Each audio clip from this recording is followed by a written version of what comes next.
Hi, perhaps you recognize me. It's your favorite president. We will decide who comes to this country and the circumstances in which they come. I mean, You know you want to ban our national flags, but we're going to wave you goodbye. What does confrontational mean? It means you'll fight for what you believe. Enough was enough! And I said, let Trumpomania run wild, brother! It is not merely our privilege to be strong, it is our duty to be strong.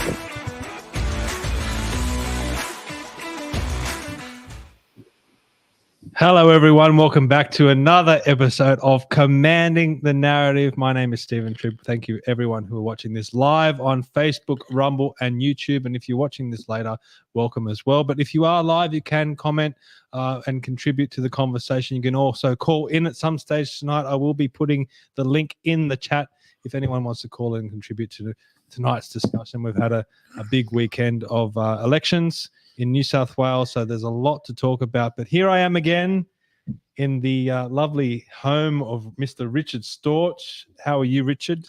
Good, thank you, Stephen. Yes, and Mr. Sam Buono. How you going, mate? I'm very well. Been a long, hard, tough week at the polling booths and all week. Doing me a favour for a mate of mine who got elected, so that's good news. Oh, well, we always like winning and elections and everything like that. So, look, I will go through a little bit of housekeeping quickly because we do have some special guests tonight and a lot to talk about. Firstly, if you want to support us here at Commanding the Narrative, please head to Commanding the Narrative at Buy Me a Coffee. Throw us a few dollars there. It helps to pay for the stream, helps to pay for the website, and also gives me and everyone else that's associated with these podcasts a very warm and fuzzy feeling inside. So if you can throw us a few dollars there, it would be much appreciated. And especially with these disinformation laws coming in, we might need some money for some legal cases soon. So maybe build up the kitty just beforehand. You okay there, mate? Yeah. Yeah, good. I'm having a good time. You're having a good time. Also, if you want to keep up to everything that we're keep up with everything that we're doing, head to commandingthenarrative.com. Hit the sign up button in the top right hand corner, and you'll get a weekly newsletter with all our podcasts, all the articles, and also the events that are coming up as well. We're always doing something, and if you want to keep up to date with whatever we are doing.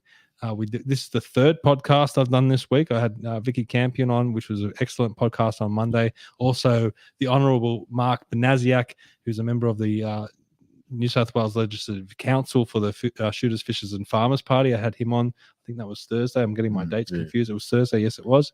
And here we are again tonight. Also had an article in GB News not so long ago. So You're getting traction. All those things, I mean, it's too hard for me to even keep up with. I have to sign up to the newsletter as well just to keep up with everything. Also, another thing you got to keep up with is this Environment and Energy Forum. So if you want to head out to Guildford on Sunday, September 29th, it's at 1 o'clock in the afternoon. We have some great speakers lined up. Di Lee, the member for Fowler, Matthew Kamanzuli, Craig Kelly, Sandra Burke of Advance Australia, Dr. Mark Ho, who's the president of the Australian Nuclear Association, Nick Cater of ADHTV, also writes in The Australian and elsewhere, Councillor Steve Christou, who got re-elected, so he'll be there. With a couple of his colleagues. Yep. Paul Vallejo, of course, if you follow this podcast, you know how great Paul is. Likewise, Kevin Lockray. You will know Kevin, and he's fantastic. Wade Northhausen, this is going to be an opportunity for Sydney people to get in front of Wade Northhausen. Just announced Lyle Shelton, one of your favourites, Sam, is going to be there, and Grant Piper as well. And we're going to, it's going to be a great day. But the significance of it all is that it's in Chris Bowen's electorate of McMahon. So if you can make it out there, it will be a big statement if we can get a good crowd. So please get your tickets now. Just head to the Eventbrite page. The link will be in the show notes, or you can head to eefguildford.eventbrite.com. Please get your tickets and please show your support, mainly for the rural communities that we're trying to represent. Lastly, the Light newspaper. I just mentioned this. If you want to be a distributor for the Light newspaper, head to their website, thelighaustralia.com.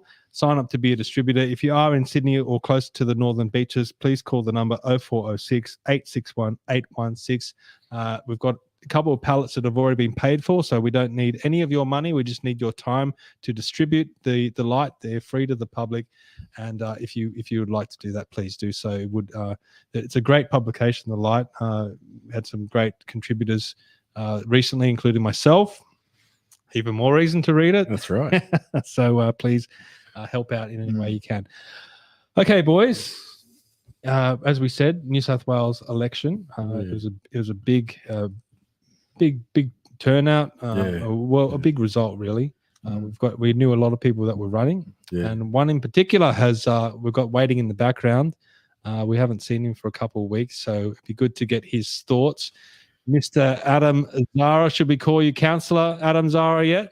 Oh, I don't know. No, I don't think so just yet, but we're close.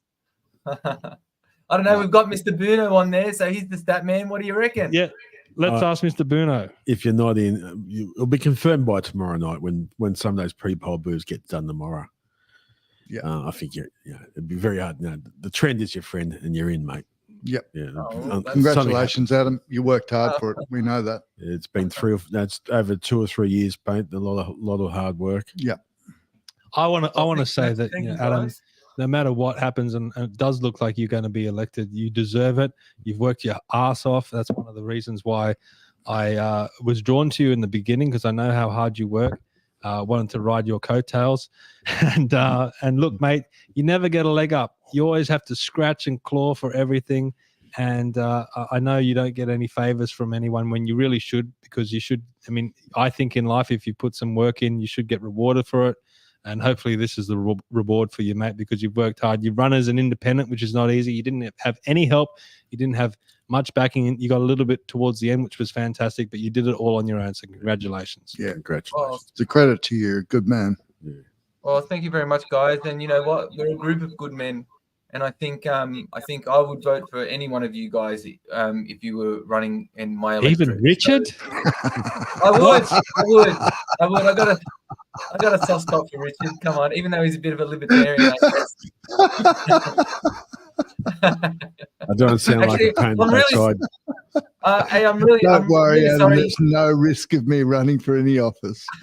I'm really sorry I couldn't make it up to you guys today. I did want to come up and be live with you guys, especially because we haven't done an episode of the ex-candidates for a little bit.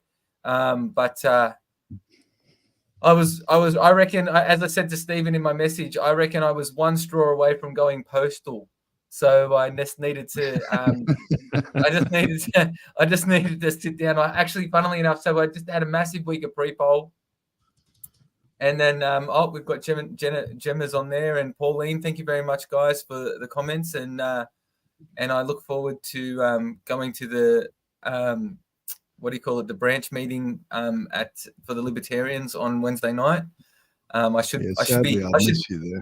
I should be calm enough to go to that by then. But massive week of pre-polls, and then obviously election day, and you're running off just a little bit of sleep, actually, because it was actually out independent. You don't have a huge support group or team, and you don't have the big machine ticking away behind you. And we can see how the big machines fail, like the Liberal machine failed this election. But what so it was out till 3:30 Friday night in the morning, putting up signs on all the booths, and then obviously you got to wake up and have the smile on your face for election day, and you often out and around all the different booths. So it's been a big day. It was then obviously you have to thank your volunteers and your supporters as well. So we had a little bit of a get together at the Ingleburn RSL. They've always been very graceful and gracious to us. Our political events, when we were One Nation and as an independent. So thanks to them. That's actually a really good venue. I really like that place. So I'm going to try and do more with them now that I might be a councillor as well. So that'll be pretty awesome. And so running off a very little bit of steam, and then unfortunately I had to work today as well because I've dedicated so much time to the campaign for this week that had to work today as well. So things were a bit hectic, but we're all good, and I'm just coming to you guys now through the amazing world of the interwebs. Now, Sam, tell us about Campbelltown. What results stood out for you in that electorate? And we will be talking about all the other electorates tonight, but let's focus on Campbelltown first, because Adam, obviously the result was there for you. I was very surprised the Green vote was high. You know, it looks like they're going to get 2 quotas. Yep. Well, and I put that down to, I think, I got to be honest with you, I think the Liberals just said, you know what? They're going to vote for the Greens. They're going to just stick it. I think they're going to make it so hard for themselves to come back next election. And I think they've just done that out of spite. And I thought Labor might get another seat. I thought they'd get 7 or 8 and really dominate the council, but it looks like they're going to be stuck on 6. Well, they're a bit on the nose as well, aren't they? So Labor, you know, I think Labor's a bit on the nose. You know, I think people get a little bit worried as well about having such a dominant, you know, federal Labor, state Labor, then council Labor. I mean, geez.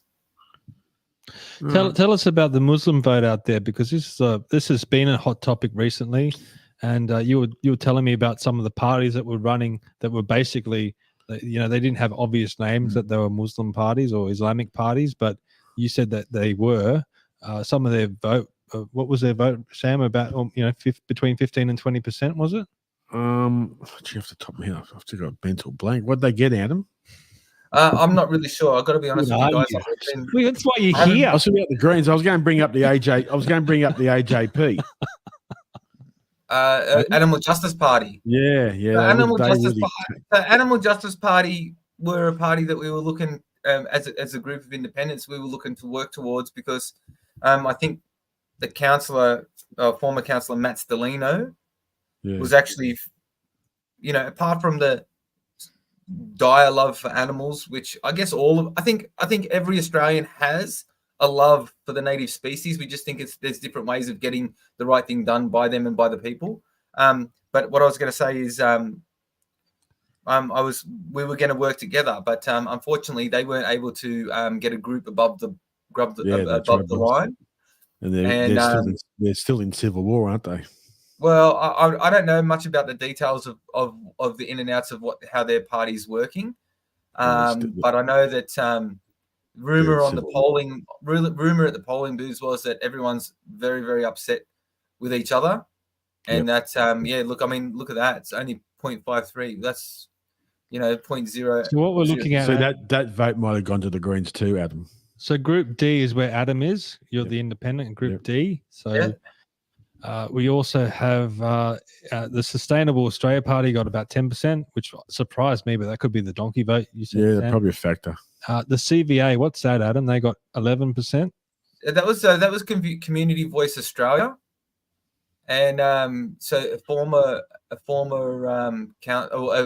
deputy mayor, a councillor, was actually the lead candidate for that group, and that's that name was probably just a little bit of, Community Voice Australia. And then if you had a look at their candidates and things like that, I mean, you wouldn't really think that it was going to be the voice of Australia. Well, you're jumping around. You're dancing around it. What are you trying to say? Well, I'm just saying, I think that they marketed to a particular community group. And I think that that was the community group that they were going to speak for. Not all Australians in Campbelltown. He's speaking like a politician already. What happened? It hasn't even been a day. It hasn't even been. May I make an observation? Where do you think the Liberal vote went? Because it looks like it sort of it made a king tide out of a rising tide. I can tell you what, it didn't come to me. And let's face it, I'm the true conservative alternative that they had, that the people of Campbelltown had. What would you put that down to? Why didn't it come to me? Possibly because I was branded myself in orange. Adam, we've got another call in. This is going to probably derail the conversation a little bit, but it might make it a lot more interesting. What, you saying I'm boring?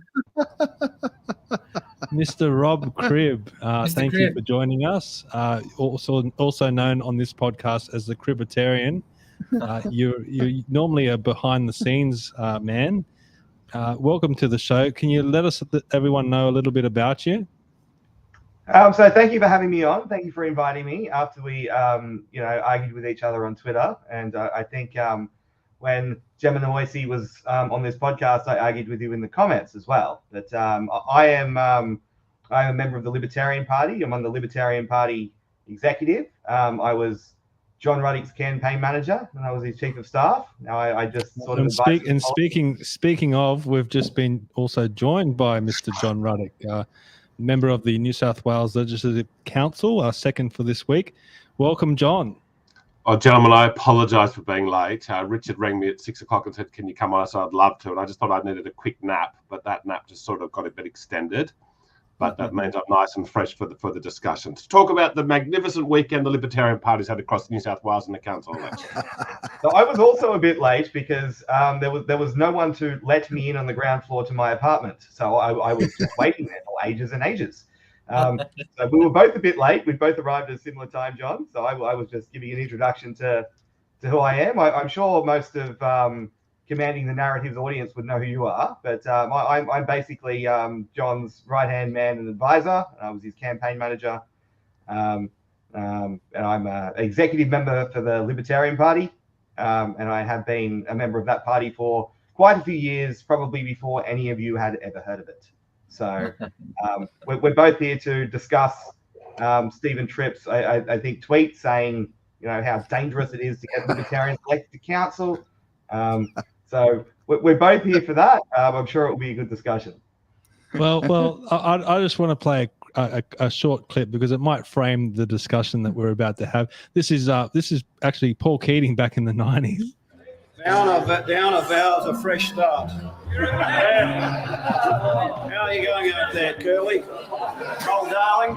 You are one of the most unctuous, self-righteous people I have come across. Always preaching as though to say that people who don't agree with everything you say are racist, bigoted, and immoral. This is a salmon that actually jumps on the hook for you. In fact, there's 3 or 4 of them. There's a whole little group of them there.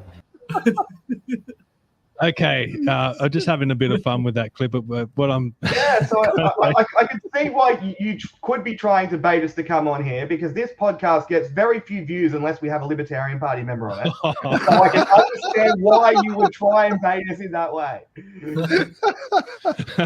I'll take that as a backhanded compliment. Thank you, Rob. We do what we do whatever we have to do, mate. Whatever we have to do. But look, in all fairness, I might go and double the audience now. I'll go and retweet it. Yes, please do that, John. Is there a tweet out? Have you done a tweet, Rob? No, you might have to call in some libertarian reinforcements just to outnumber me even more. But look, the essence of all of this goes back to like my own innocence. I've used this podcast as a platform to learn about the Libertarian Party. We've had a number of libertarians on. You mentioned Gemma Noisy. We've also had Paul Barker, who was formerly your federal president. We've also had Victor Tay on. And really, I've had those people on in an effort to understand libertarianism a lot better. But unfortunately, what has happened is they've only really, in my view, dug the hole deeper for themselves, and I feel that it's made me feel like the ideology of libertarianism is quite dangerous in my view now. Well, since you've said that you've had people on to learn, what have you learned about libertarianism? What does it mean to you? Well, look, I think 80% of the ideology I agree with. If I was to go on the Libertarian website and read your policies, I would go tick, tick, tick. I agree with all of those.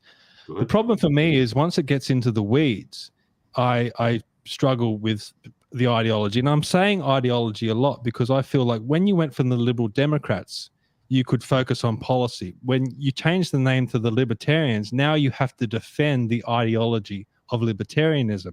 And I think political ideology can be very dangerous. In my view. Well, what's the 80? So you agree with this 80%. What's the 20% you don't agree? The weeds. What's the biggest weed? Okay, so you've done this deep dive into libertarian philosophy. We're all ears. What's the 20% you don't agree with? Okay, so for example, we had Victor Tay on, and we're talking about he brought this up, privatising parks and privatising beachfronts, which I do not agree with at all. And I've talked to a lot of people that don't agree with that as well. So what Victor was basically saying, you wouldn't need to pay council rates anymore, because the responsibility of the beaches and parklands wouldn't be the responsibility of governments. It would be the responsibility of private corporations who would buy those beachfronts and then basically charge people to be able to use them. Rob? Yeah, so we do believe in private property and user pays. So when governments manage spaces like this, people think, oh, it's for free, it's for the community, everyone can use it. But a lot of people don't use them. And those people are forced to pay for them anyway. And even beyond that, rates, people don't pay the same amounts of rates. Depending on what your property is valued at, you will have to pay more for someone else to use a service or a park or a beach that you don't want to use yourself. So it is just wealth redistribution in that way, which is a great sort of success of the left that they have managed to do this. And they've convinced people that the community owning and managing something just makes it free, but it's not free. You're paying for it with your rates. And the richer you are and the more property you own, the more you're punished. And yeah, libertarians do not believe in that. So you basically are confirming that the libertarians do agree with privatising beachfronts and parklands? Well, that is not our party policy, but it is, as you said, like I'm here not to just defend exactly what it says in our party policy. I'm here to defend libertarian philosophy. And libertarians want the government to own as little as is practicable. So yes, in an ideal libertarian society, there would be no public parks and beaches, that they would be owned by private entities. And if you wanted to use them, you would pay to use them. And if you didn't want to use them, you wouldn't pay. And I can't think of anything more fair than that. See, under this, Rob's saying it's like an ideal. Under this ideal arrangement, if we got to that point, everybody out there is going to be paying a hell of a lot less tax than they're paying now. So if someone has, say, $3,000 take-home pay a month at the moment, under this approach, they're going to be taking home about $4,500 a month. It means everybody's got more money sloshing around in their pockets. Which means more people will start small businesses, more people will expand other businesses, new things will get invented, there'll be more innovation, there'll just be general happiness and prosperity because the taxes are low. And they're going to be very, very low. Now, then what would happen is with the beaches, well, then somebody would pay a lot of money to buy them. And then they would have an incentive to get as many people as possible to go to that beach. So they're not going to want to make it expensive, are they? There's no point paying a lot of money for Manly Beach or Bondi Beach and no one turns up. So no, they not only do they want people to turn up, they want people to turn up and have a fantastic time so they come back again. Okay. Whereas currently under the beaches and the parks, the silly local council runs and they don't really care about how many people turn up. They might put a rubbish bin here, there. They might put a picnic table here, there. But if it's a privately owned beach and they want as many people to go along as possible, they're going to have like a cool bar down on the beach. They might have a bit of a dancing thing on a Saturday night. They might make it kids friendly. It'll be really cool, fun beach. Now, some beaches will do different things to attract new customers. Then some beaches might like to be very, very conservative. Someone might want to buy a beach and say, hey, guess what? It's compulsory to wear no clothes at this beach. Well, if it works, if there's a market for it, so be it. And there'll be a lot of beaches will be just like what they are now, exactly the same thing, except you'll have to pay $10 to go to the beach. Big deal. May I expand on that? Tax. May I expand on that? Yes. I wish to introduce an equation, if you like, a Jewish equation, which would be that if you're running something as an enterprise, you would run. First of all, I would say that beaches are already not free. You pay a fortune to park at most of them, in relative terms, and you pay rates a fortune to maintain. So if you were running it as an enterprise, you would have free days, you would have functions, you would have promotions, and you would monetize everything, which is the way to actually eliminate costs. So that would be my expansion on what you're saying, John. Now, I know it seems there'll be viewers out there saying, "Oh my God, that's so radical, privatising the beach." Good. We want them to think that it's radical because I don't think it's completely radical, because you can look at Cancun, which has a similar thing. If you go to Cancun and you want to use the beach, you have to stay at the resort. But the problem is they've built these big, massive resorts on these beaches. Is that what we want for Bondi Beach or Manly Beach to be basically a row? Have you been to Bondi lately? But along the beach, it's hardly some sort of beach glamour puss. But along the beach. You want resorts along the beach? Well, you can't, if you want to have Noosa, you've got to have lots and lots of money. Otherwise, you have the Gold Coast. But they're what you're saying is, look, not everything has to be tasteful for your benefit, Stephen. What you're saying is you want to deprive millions of people a year having a good time at the beach.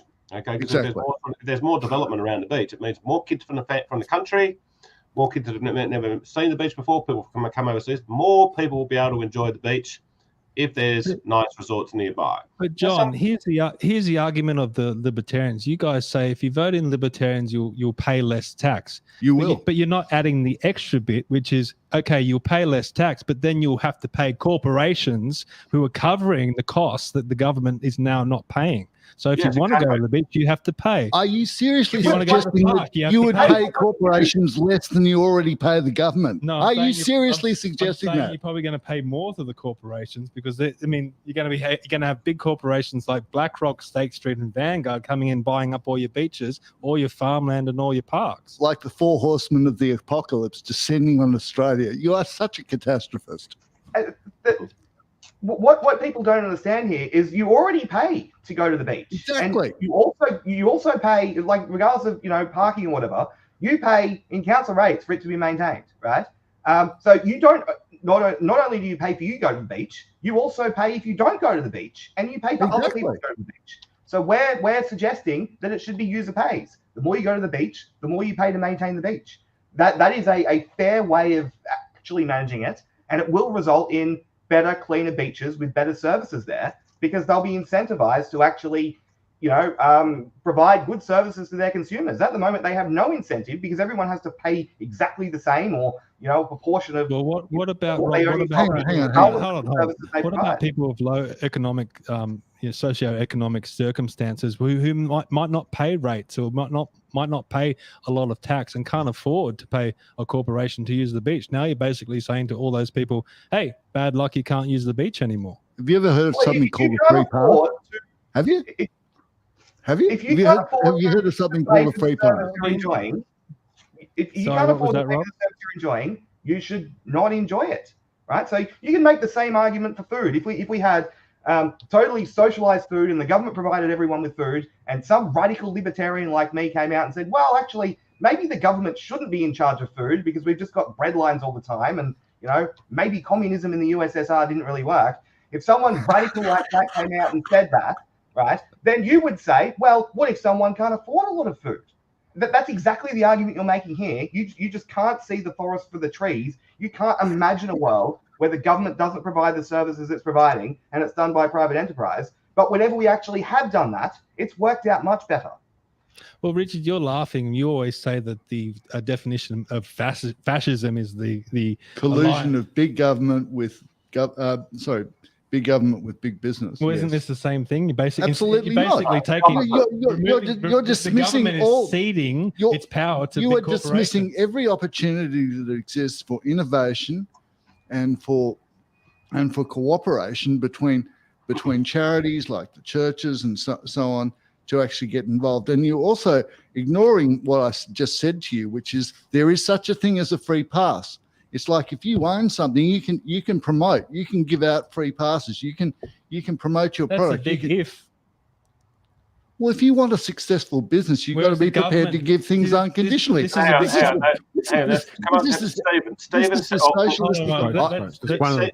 brought up the definition of fascism as the combination, as the merger of the big state and big business, and we agree with that's Richard's definition. That's what he keeps trying to drum into me.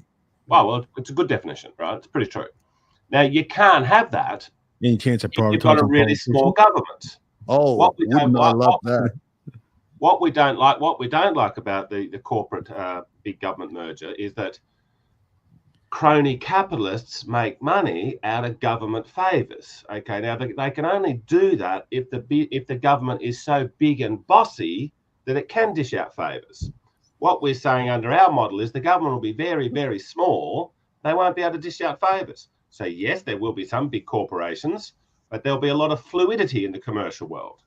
There will be little businesses that start today and they become a huge thing in 2 years, and 5 years later maybe they've gone bust. There'll be a lot of booms and busts in the corporate commercial sector. More innovation, more entrepreneurialism, and some people might end up a trillionaire, but it's not going to be because of government favours. Okay, so that is the very, very big difference. Yeah, Johnny, you're saying this is the end of. Johnny, you're saying this is the end of free memberships to the Qantas Club for politicians, including you. Well, yeah, sure. Well, I mean, you don't get it as a state politician. Thank you very much. So I don't know what you're talking about. Of course, I would reject it if I was given it. But look, look. A big massive airline in a highly regulated economy, its most important customer is the government, right? They're the ones that dish out the license to fly the planes and when you can park your planes, blah, blah, blah, blah, blah. It's a highly regulated industry. And the more regulated an industry is, like pharmaceuticals and the military industrial complex and all the baddies out there, what do they need? Government, right? So we make the government a lot smaller and all that corruption evaporates, can't exist. Yeah. So now, currently what we have, when a government gets to, when a corporation gets to a certain size, that they obviously have disproportionate influence over governments because they can donate to their campaigns. So what they do is they effectively get the governments to give them special favors and protect new competitors coming in. That's what's called regulatory capture. You're a very big corporation and you have a big market share. You can get the government to pass regulations that you can bear because you have a lot of capital already and a lot of compliance officers already there to deal with the regulations. But any competitors can't come in and do that, right? So we talk about, let's talk about the big banks, right? If I can't just decide that I don't like the big banks and I'm going to start up a competitive bank, right? There's no way the government would let me do that. The hoops that I would have to jump through to start up a bank. So when you have something like that, Michael Rechtenwald, who ran in the Libertarian Party primary, he calls that a governmentality. It's a private enterprise on paper that only exists or only has the power it has because of government favors. And that is what Mussolini called and what Richard correctly called fascism. It's the merger of corporation and state. And as Gemma said in the chat, that is not just something we're scared of. That is what we have now. So when people think of fascism, they think about invading Poland and gassing the Jews or whatever. But we have a fascist economy in the Western world at the moment.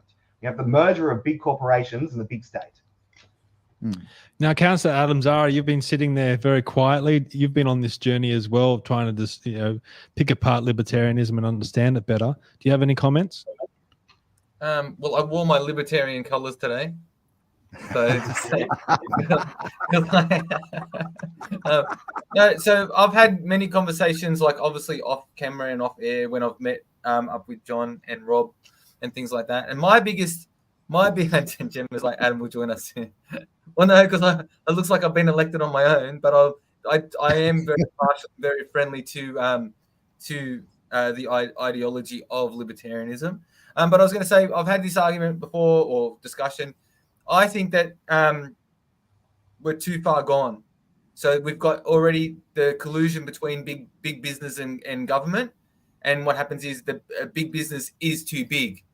And I think that we actually need to get the right people in government, with government and has all its power to start to squash those bigger corporations down, like BlackRock, Vanguard, State Street, all that kind of stuff.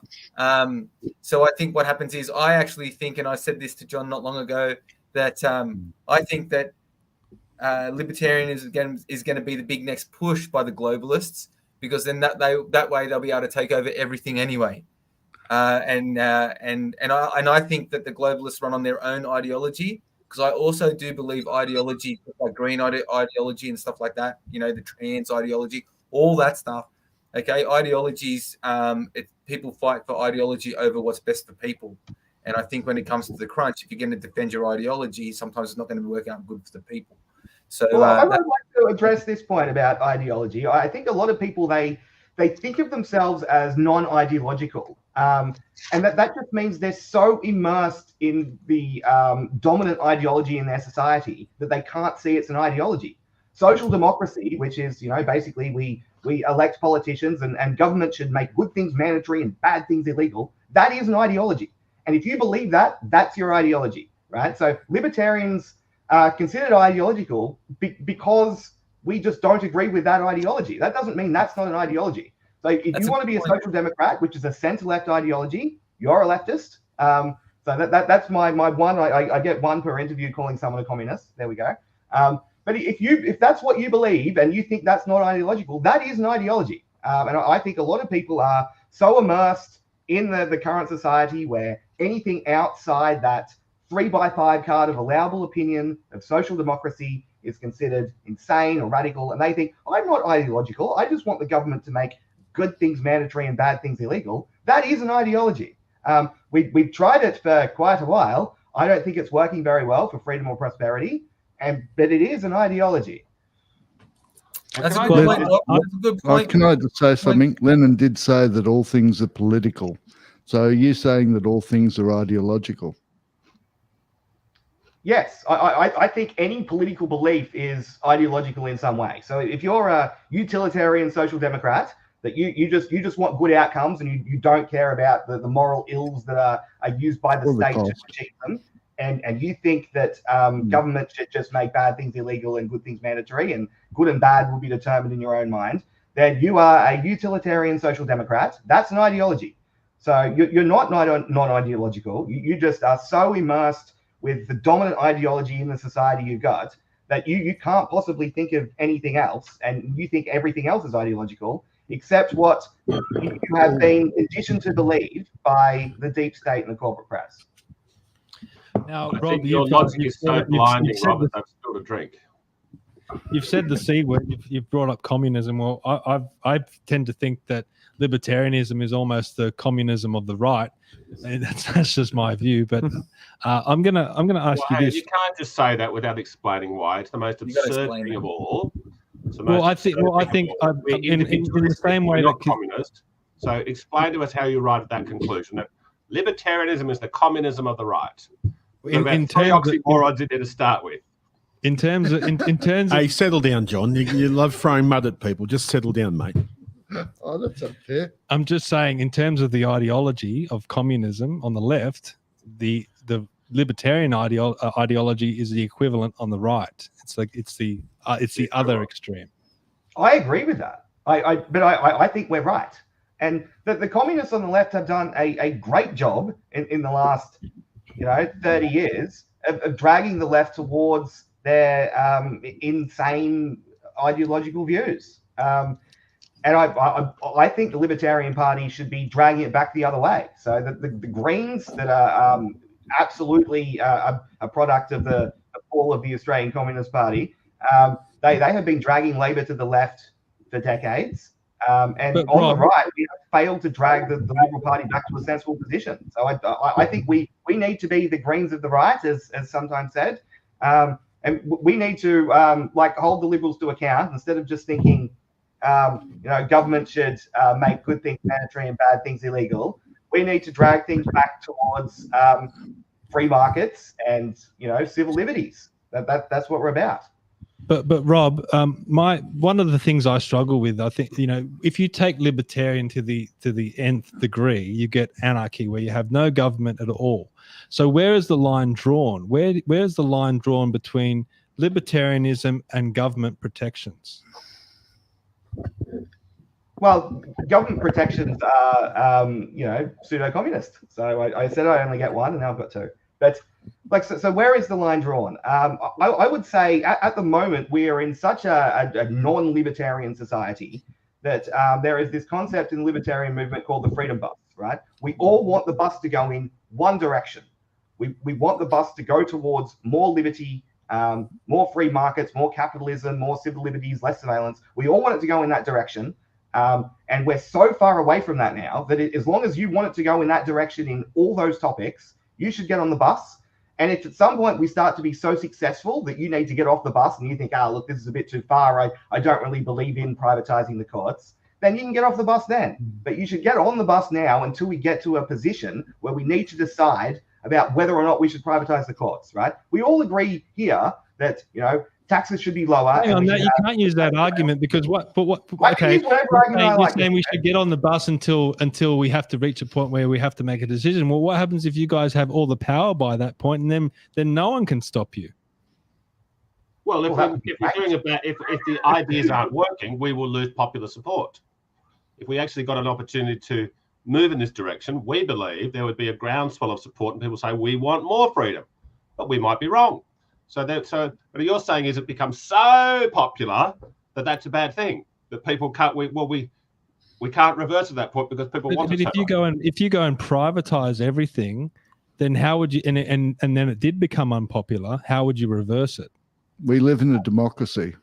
Yeah, we have democratic elections. People. So then the government would take the beaches back from the private corporations. Is that what you're saying? Are you seriously suggesting that we would assume power and stay in power forever? Are you seriously suggesting that in a democratic society? No. But what Stephen's saying is that once it gets to a point, and it's already overtaken.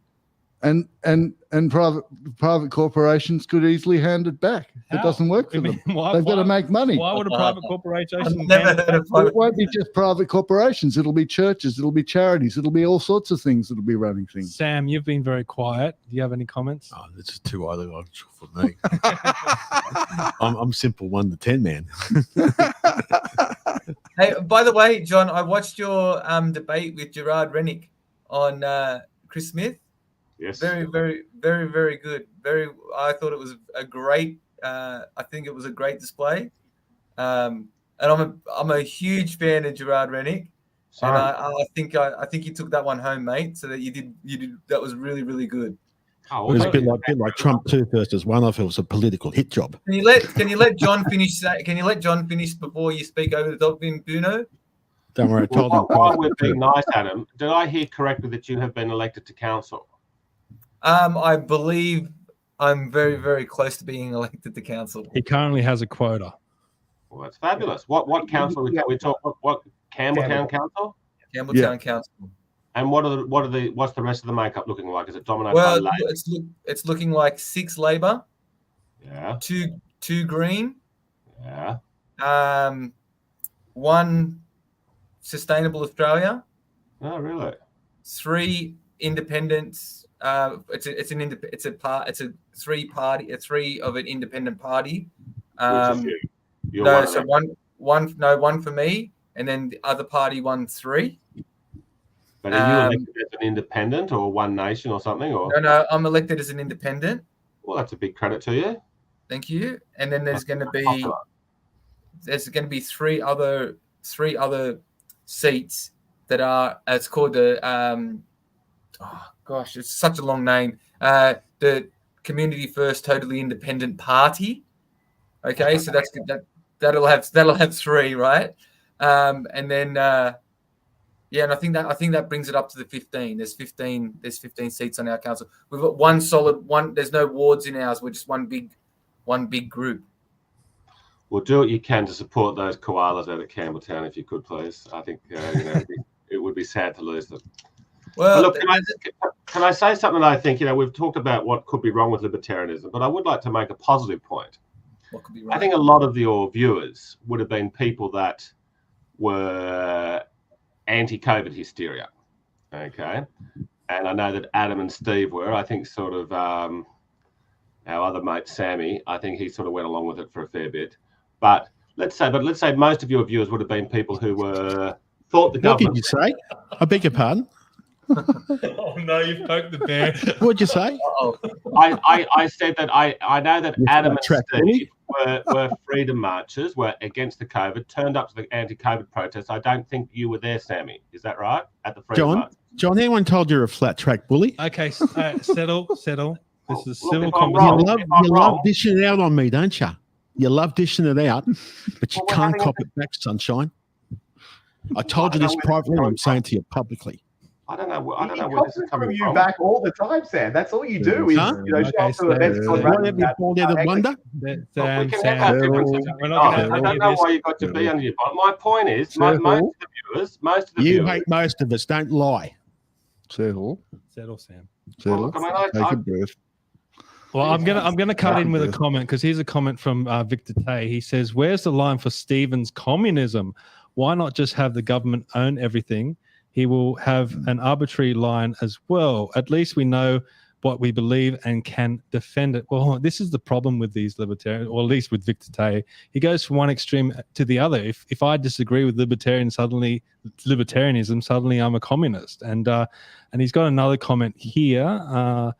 Stephen is just arguing the same points even after he's been given the answer multiple times. Well, Victor, you're trying to say that I'm not listening. When we had you on the podcast, all you wanted to do was talk over us and not listen. So maybe you need to do some listening first. But Rob, I'm going to ask you a question.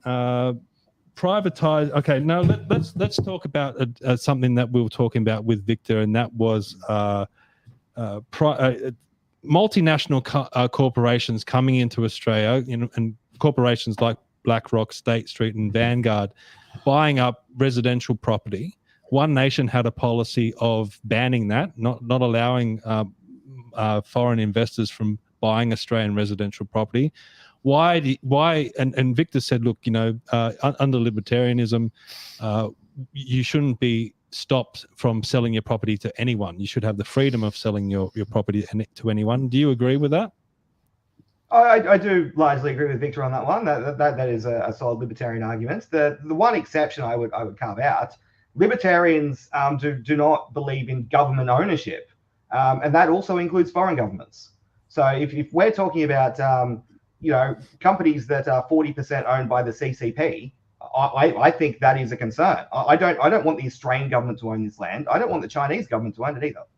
So I think that is one thing, and I don't think Victor disagrees, but I brought it up in the podcast.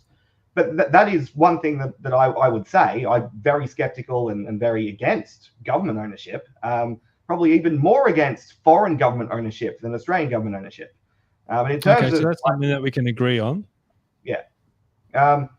But in terms of like big multinational corporations, they mostly exist because of state favors. But one potential comeback to that is that like they exist because of foreign state favors. So it's not like if we had a libertarian utopia in Australia that BlackRock wouldn't exist. So we need to determine, I guess, to an extent, how much these companies only have the purchasing power to do this because of foreign government interference. And if it's not governments, I do think people should be allowed to sell their property to whoever they like. And if they can't, then they don't really own it, right?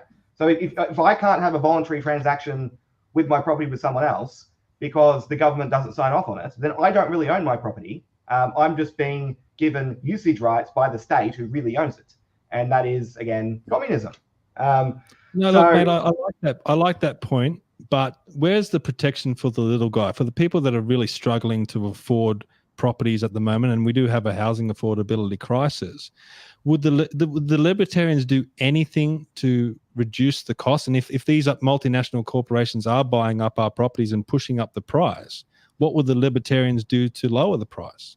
We have many things to do to lower housing prices. One is, and you won't like it, stop ridiculous NIMBY restrictions on zoning and development. If you want to sell, why would I not like that? Well, I certainly know Adam Zahra doesn't like it, but I think you should. I think a lot of the problem here is that there is a will for development from people who own property and developers, and councils are blocking it. So if there's more homes, there's going to be more supply, and the price will go down. Now, there are other mechanisms that we could use to lower housing prices. One is get rid of compulsory superannuation. Now, it gets a bit technical as to why that would help so much, but because these big industry super funds own like so much of Australian capital investment,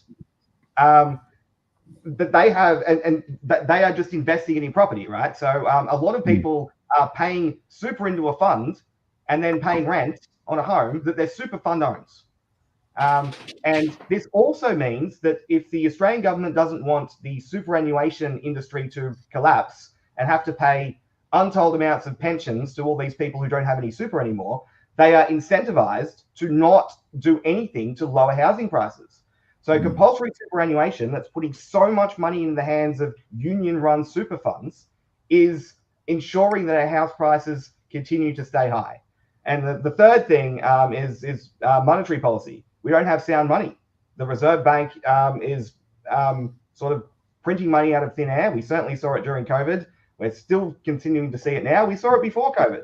So if the money you've got is being devalued by the Reserve Bank, it's going to prevent you from having purchasing power. And when the Reserve Bank prints more money out of thin air or has quantitative easing or whatever way you want to describe this fiat currency system, when they do that, the people who are most well connected to the elite and the government get to spend the new money first before price inflation kicks in. So if we address inflation, if we address restrictive zoning laws, we address compulsory superannuation, and also if we address sort of mass immigration without sort of any fees, so people can move here and they don't have to pay for the infrastructure that's already been paid for by past taxpayers. And because, points-based immigration system is determined by bureaucrats and not markets, we end up with a bunch of supposedly highly qualified immigrants coming here to fill a labor shortage that end up Uber drivers, and then they just put upward pressure on housing prices. So those are the four things libertarians could do to reduce house prices. And I think that's just a no-brainer. I don't think we need to ban foreign investors. That's just scratching the surface, Rob. That's just scratching the surface. We could come up with much more, even more innovative ideas than that. And Rob, I just want to say, I like that you're the first person to have defined, with BlackRock, Vanguard, State Street, to say that that they wouldn't be allowed to buy here if the Libertarian government determined that the only reason why they amassed such great wealth and power anyway was basically through government favors. So that is probably the first time, and Stephen, you have to agree with this one, I think, as well, is that's the first time anyone's actually been able to actually put a line in the sand of the State Guard, BlackRock, Vanguard, all that kind of State Street stuff. Look, I have a big concern about those massive corporations. Again, with what their motivations are behind what they do. So Michael Rectenwald really ran a campaign called Wreck the Regime, and people were asking him, so what's the regime? And he said, well, libertarians are always against state power, but the regime is bigger than the state. And he went into what he called the governmentality, which is a pseudo-private corporation that only has power only at least has the power that it has at the moment because of state favors, right? So he gave, big social media companies, the corporate press, BlackRock, Vanguard. These are examples of governmentalities that only have the power they have, not through the free market, but because of government favors. And I think before we have no government, I think it is appropriate to have restrictions on the power that those governmentalities that aren't really private companies have. Got another comment here from Victor Tay. He's doing it again. He's trying to put words in my mouth, which seems to be one of his tactics. Government is not a charity. Stephen made the same point with Parks and Beaches. I never said that government is a charity or anything along those lines. John, I want to bring up immigration. Obviously, it's a big, massive issue at the moment. And we've heard some libertarians say in the past that they're for open borders. Now, some of the people that we've interviewed that are libertarians push back and say, well, that's not all. Not all libertarians do believe that. What is the stance of the Libertarian Party here in New South Wales on, I know it's a federal issue, but what is the stance on immigration from the Libertarian perspective? Well, immigration is an absolutely critical policy for any nation because it's irreversible. So you've got to get it right. You don't want to end up with a mess. I am alarmed about what's happening in Europe, Northern England at the moment. I think we would be crazy to even risk that happening into this country. So we should be very careful. Now, there is a very large, broad spectrum of libertarian views on immigration.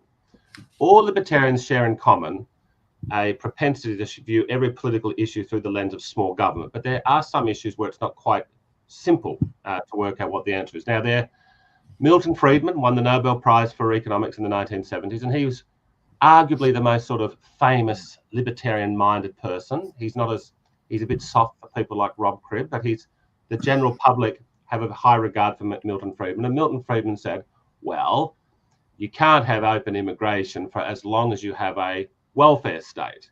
Well, we have a very generous welfare state, so therefore we should be very restrictive about our immigration program.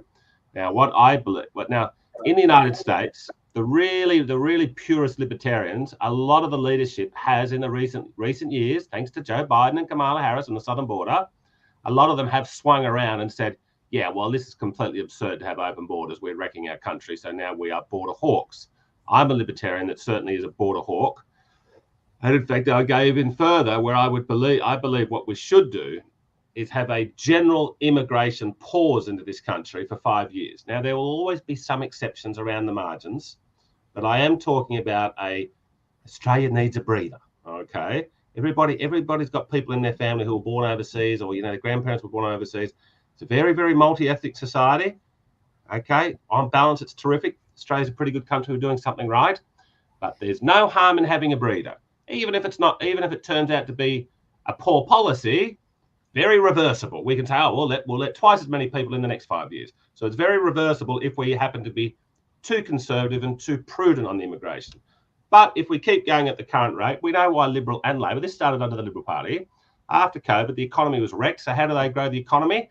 Let's just chuck as many people as we can into the economy. And that's why people say we're in a per capita recession. We are in the economy is growing as a whole by a little bit, by 1% a friggin' year, nothing.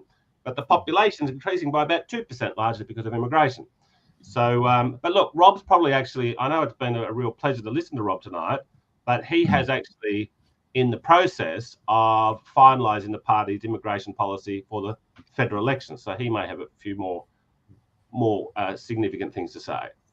Yeah, so I might start with, I guess, the absolute purest libertarian position against open borders. So people think that libertarians just don't want the government involved in anything, and so automatically that would mean open borders. But it's not quite that simple, because libertarians believe in private property rights, right? And with private property rights, you have a right to exclude uninvited newcomers. Now, public infrastructure like, parks and roads and hospitals, they aren't private property, but that doesn't mean they're unowned either, right? They're unowned, anyone could use them, but they're not unowned, right? They've been homesteaded and developed by someone. And I don't think the true owner is the state either. I think the best property claim on these pieces of infrastructure are the past and current taxpayers whose money was stolen to fund their construction and maintenance. So I think that means while it remains impossible to come and move to Australia to live and work without using roads and parks and footpaths and public hospitals and whatever else, while it's impossible for that to happen, that means that past and current taxpayers have a right to exclude newcomers who are going to use them.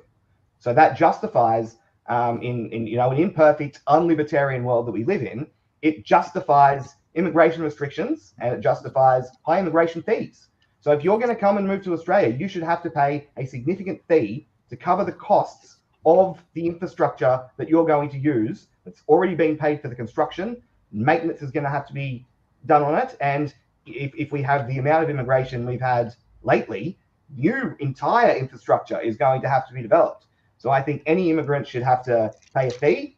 And I think beyond that, John's point about welfare from Milton Friedman, I think non-citizens should not be eligible for any welfare after they've moved here, which I would include Medicare and pensions as part of that. And I also think that citizenship should be far harder to achieve given that.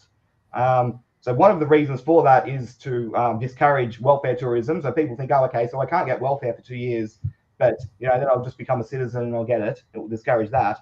And it will also discourage what I do think is happening, I think particularly in the US, but a little bit in Australia as well, major parties altering their immigration policies for certain demographics that they know will vote for them down the line.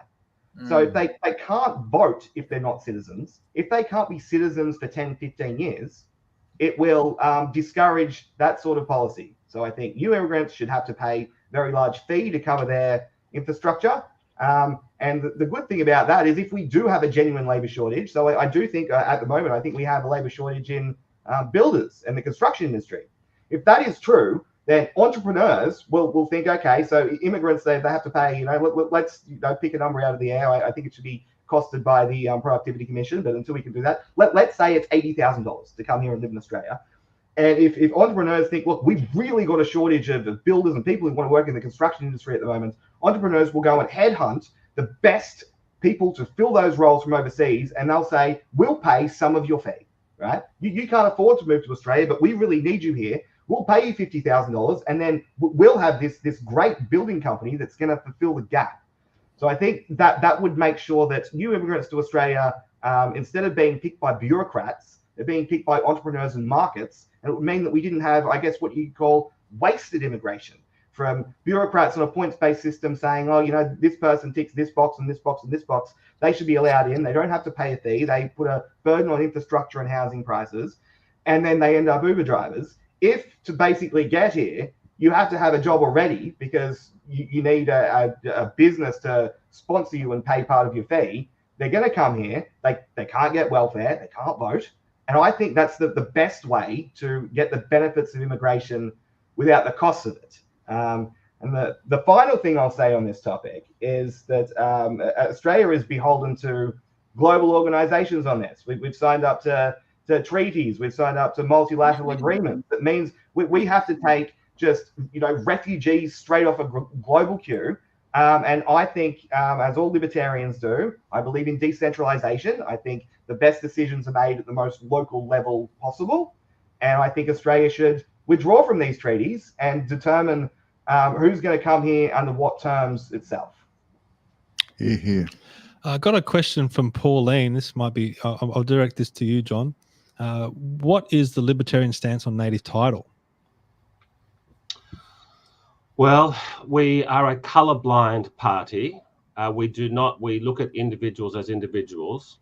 We are completely disinterested in their family tree, and we don't believe that anyone's family tree gives them any political special rights.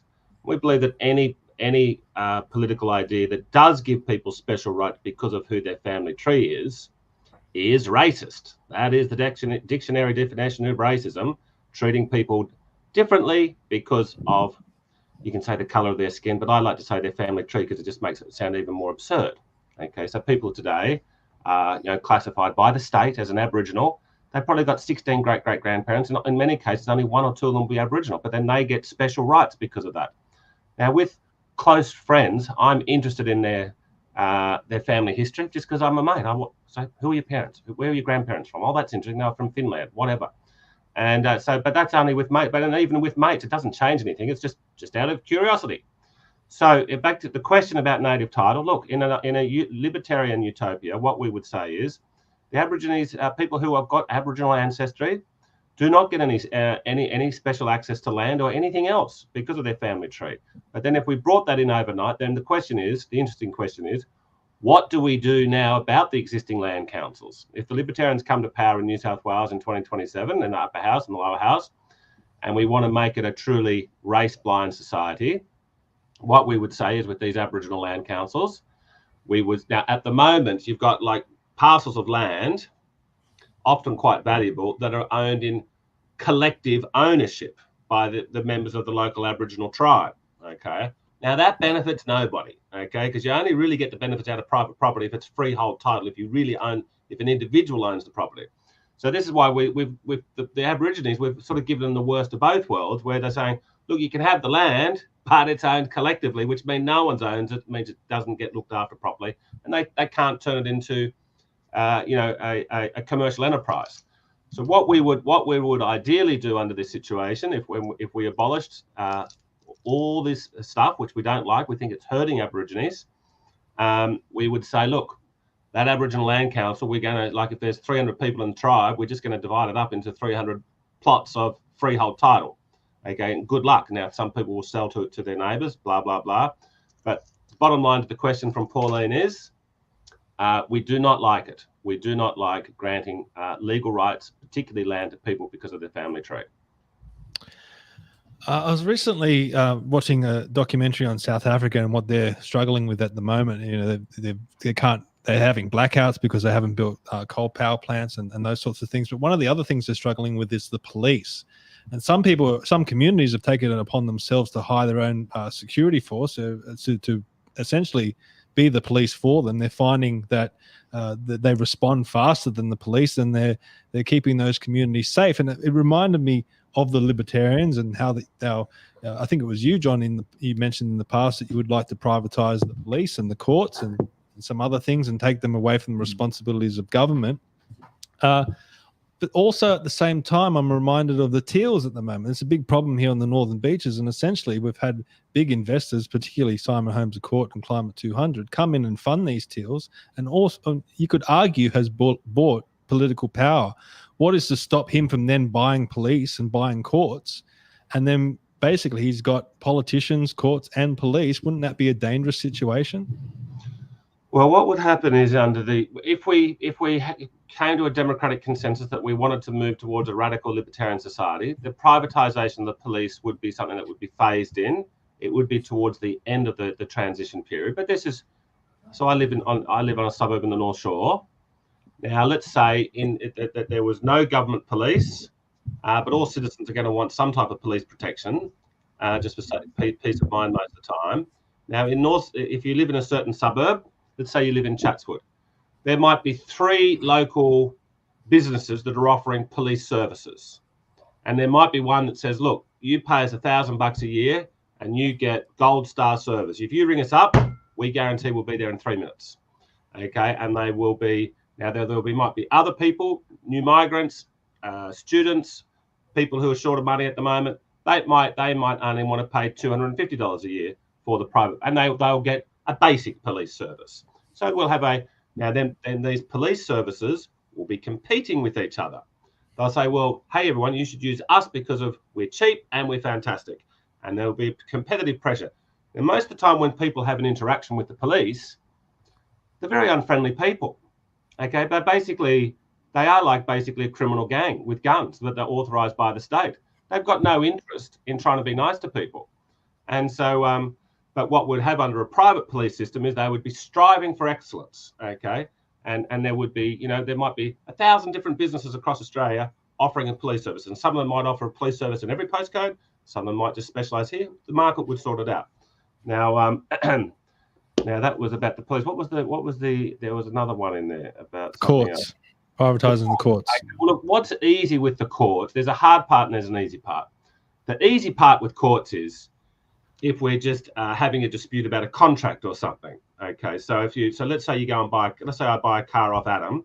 Okay, I'll give him $10,000. We'd write out a little contract and we'd say in the contract, look, if we have a dispute, we're going to go to the Tripp court because he's a really good judge. He's fair, he's cheap, he's efficient. And we both agree, yeah, if we have a dispute, if I buy your car, I'm halfway home and it blows up and I want to take you to court, we've both agreed we're going to go to the Justice Tripp because he's got a good reputation for fairness, he's cheap, and we're going to use him. Now, the harder part so I think that's our court systems run by the stupid government are just so expensive, so cumbersome, takes so long, drives Hang on, you're saying that it's run by the government. It's meant to be the third tier. There's meant to be a separation of powers. Well, it's run by the government. It's run by the state, right? So it's not directly run by Parliament, but it's run by the state. Okay. Now, so I think it would be, we could, and even people when they get married, okay, they could have an agreement saying, look, if we happen to sadly split up one day, rather than going through all the rigmarole of the family court, they would both agree in advance, look, if we split up, this is what we're going to go and talk to, Adam Zahra, and we're going to just go along with whatever he says. Now, we might also put in the contract that we might both have an option to appeal what Adam Zahra says if we don't like it, okay? But these things will be worked out through the market. Time will sort of work out a better system. The harder part, and Rob can probably answer this better than me, the harder part with courts is who's going to, if there's a murder, and let's say 3 people are accused in a murder, so there was no contract in advance about what happens in this situation, that we're actually talking about not arbitration, but we're actually talking about crime. Now, I know that Rob will have a good answer, and I would like to hand over to him to answer that question. So I would firstly like to put up a disclaimer that, you know, most libertarians and our party policy is not to privatise the police and the courts.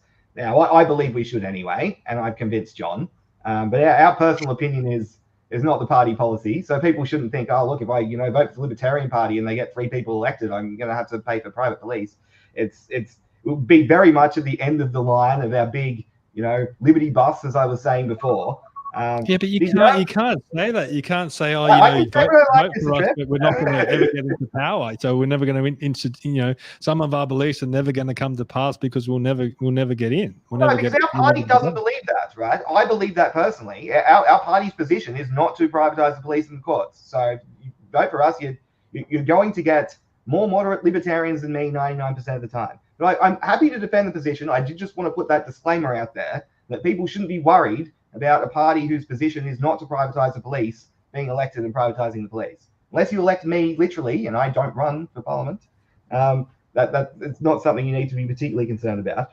But I will defend the position anyway. So John is asking what happens if there's a crime. And it ties into the police and the courts here. So if you paid for a particular security service in a libertarian utopia, so we certainly couldn't do it now. We'd have to basically do everything else before we did this. So we'd have to live in what's called a minicus society, in which the only thing government does is police, courts, and military. And then if it was decided that was working really well, maybe there would be a push to privatize those things as well. So that's a long way away, and we're not going to privatize the courts and still have the NDIS, for example. This is going to be the last thing we do. But let's say that there has been some sort of, you know, violent crime or a theft. So most people in society at the time would have some sort of private security firm that they contracted. And I think if people could not afford it in that society, part of the selling point for those firms would be, oh, look, if you contract us, we're empathetic, right? So we're going to give some basic free services to poor people if you care about it, because that's why people vote for these things, because they care about poor people. That's why people donate to charity. It would just be a market mechanism in dealing with that. So, so everyone would have some sort of private security force that was contracted to them, and they would have, you know, a list of services. And one of the services surely would be, look, if I get, you know, robbed or beaten up or killed, you have to go and, you know, investigate and, you know, find the culprit and take them to a court. Now, when the culprit was found or accused, because they could say, no, I didn't do it, that culprit would also have a private security force. Now, if it was the same one, then that's fairly easy, because that security force would just investigate and make its own determination. They might have a court that they go to. They might not. They might just have their own investigators. And if your private security force said to you, look, our contract with you says that we don't have to defend you anymore if we found you guilty of a crime, and this is the process, then once they stop defending you, then the victim that has accused you of this crime could initiate force upon you in some way to get you to pay them money, or be locked in a cage, or be expelled from the community, as what happens now with public police. But it would be more complicated if the accused had a different security force to the accuser. And I think what would happen in that scenario is that there would be, you know, a limited amount of you know, security forces. They would probably have agreements with each other that if they had a dispute, that it would go to some third-party arbiter. So it would be a third-party court. So if you know, purple police had a dispute with green police about what exactly had happened, that they may have an agreement to say, whenever we have a dispute, we're going to go to blue court and abide by their judgment.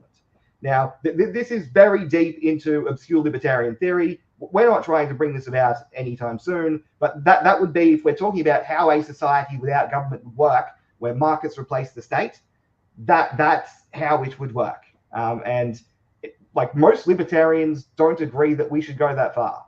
I personally do. I talked to John a lot, and he loves hearing me talk about this stuff, and I've convinced him it's at least nice in theory. Whether we can ever get there in practice, who knows? I doubt it, that we'd ever get that far. I would love it, but I doubt it, and that the party does not have this policy. Like 98% of our members would not agree with it, but that is my personal view, and that is how it would work. So, Rob, you know what? I'm glad you're on, because you really do explain it super amazingly. Okay, so and everything that you and John have said tonight is that I like. That's why I still get. He just got elected and he's already a politician. No, I'm not. Well, he might become a Libertarian Party member if we keep going. No, I like, because what happens is it seems to be you guys know it like in so much depth that you can actually explain it in more layman's terms and a little bit more concisely. That way you're not lost in a whole heap of different words and it falls into this big puddle of libertarian mess. So I like just sharp and concise, and it just makes it very easy, a lot easier to understand. Okay. What I want to do is, though, because what happens is, I think what also we get caught up in is that we get talking about extreme libertarianism, like what we were just talking about. You know, everything's privatized. We're going to use some sort of libertarian utopia, and everything's all peaceful. What are you guys working on in the next, let's say, 2 years? What are your goals for the next 2 years? What is something for you guys that you together want to achieve in the next 2 years, say? Well, look, what we're doing, like in terms of the parliamentary office, we've sort of got a general approach of we propose bills. Now, every second bill is a bill that we actually think might get the support of the government and might get passed through the parliament. So these are obviously all libertarian, but they will be quite modest, and we aim for them to be quite popular with the parliament and with the media and the public. And for example, a bill that we moved about 6 months ago and which is progressing nicely is relaxing the laws around the public consumption of alcohol. So a lot of people don't know that it's illegal to go and have a beer. That's terrible. Oh. So people are drinking a bottle of wine at the beach already, but they're committing, not a crime, but it's an offence, and you've got to pay a fine for it if you get caught. Now, a lot of the time it's not enforced, and people are having a beer at the park. Now, 99% of the time they are breaking, they're committing an offence. Why can't they just go to licensed premises? Why is this a big deal? Well, right, Steve. It's not a massive deal, okay, but it means people will be able to have more fun out in the sun. They won't be. All I know is I want to be able to go to the park with my kids or the beach and not have drunk people around. With beer bottles everywhere. You've seen it in big events. They leave their bottles everywhere. There's rubbish everywhere. They do become disorderly. Why do we need to revert to that? Well, in Europe, okay, what's happened? It's the English-speaking Protestant world, countries like America, England, Canada, New Zealand, Australia, which had this 19th century move to ban alcohol. Okay, the Wowsers and the teetotalers, and that was only a Anglo-Saxon thing. So in Europe today, you can be in France or Italy or Germany, you can have a beer or a glass of wine in the park. No one cares. Okay, and people, because the Anglo-Saxons treat alcohol like it's a taboo. So you can only drink it at a certain age, and you can only drink it in certain premises. Now, if we just shovel everybody who wants to have a beer into the one premise, they're more likely to get drunk. If we relax it, and it's more expensive, and also the pubs these days aren't just drinking venues, they're casinos. Every pub in Sydney is a big casino. That's where they get most of their money from. So we're shoveling people in there when we're saying, look, you don't have to go there where everyone else is drinking excessively, gambling excessively. You can go out into the sun. Now, if you're going to go and just take a beer to the beach or something, you're only going to buy a limited amount. If you're at the pub, it's unlimited. You can just keep going. A lot of people do. So, but look, it's not look, we've proposed it. Premier Minns has come out and publicly said he thinks it's a good idea. Okay. And there was a parliamentary inquiry into this bill that released its report last Friday, and that gave it also the thumbs up. So we are hopeful of getting that through. It's not a big deal, but we think over the next 100 years, there'll be millions of people who have a little bit more fun in the sun and the fresh air. And so that's what we do. But why don't they need alcohol to have fun? No, wait a minute. That's voluntary. John, That's interesting. When did the laws come in where it was banned? Because I'm from Campbelltown, and I've got to be honest with you, mate. We used to drink everywhere we wanted to drink. So, you know, and then what happens is, you know, I was just interested to see when was that? Because if it's only being partially enforced, and it's kind of like a, you know, whatever, probably should be revoked anyway. That's right. So these laws are like on a council by council basis, and most councils have like no drinking zones now, and they're like progressively just everywhere. So what this bill attempts to do is just take that right away from councils, except for specific important areas like you know, places of worship and schools. Sort of, stuff like that, right? So that's what it does. At the moment, like councils have the right to make alcohol-free zones, and they're just making them everywhere. So what this bill seeks to do is to sort of remove some of their rights to do that. So exactly when the laws came in, it would depend on which council you're in. Okay. All right. That was interesting. But I would be 90% sure, Adam. I'd be 90% sure down there at Campbelltown, when you go to one of those nice big open spaces, those big parks, there will be a little sign out the front. It'll look like one of those parking meter signs. Yeah. And it'll just say the consumption of alcohol is banned in this park from the 15th of March, 2024 to the 15th of March, 2029. They just keep renewing it every 5 years. I would be 90% sure that there are rules saying that. But in terms of your question, like the history of this, look, there were efforts in the English-speaking world to completely ban alcohol, okay? And they were successful in one country called the United States. And that was not just they didn't just pass the law, they changed the constitution, okay? And basically it was very popular when it first came in. Everybody, 44 out of the then 46 states voted in favour of that constitutional amendment to ban alcohol. And now then, of course, what happened was people still kept drinking alcohol, but it was unhealthy alcohol, and gangsters were enriched, and there was low-level crime zones across big capital cities because people were still going to drink alcohol. And so after 12 years of complete disaster, they said, well, we've got to reverse this. And no one ever since has said, yeah, we've got to ban alcohol. Okay, so but we have still kept restrictions, and this is why the English-speaking world has the worst levels of alcohol abuse in the world. Australia is only about the 36th highest consumer of alcohol in the world.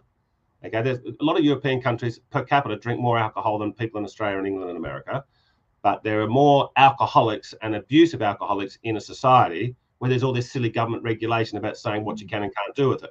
If it's just liberalised, okay, I was in Beijing a few years ago.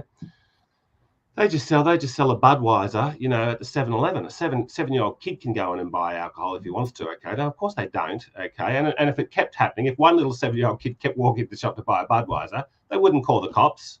The shop owner would get in touch with the parents. It'd just be sorted out at the grassroots level. But what we're planning to do, so every second bill is going to be a practical bill, a libertarian bill, a bill that might get through.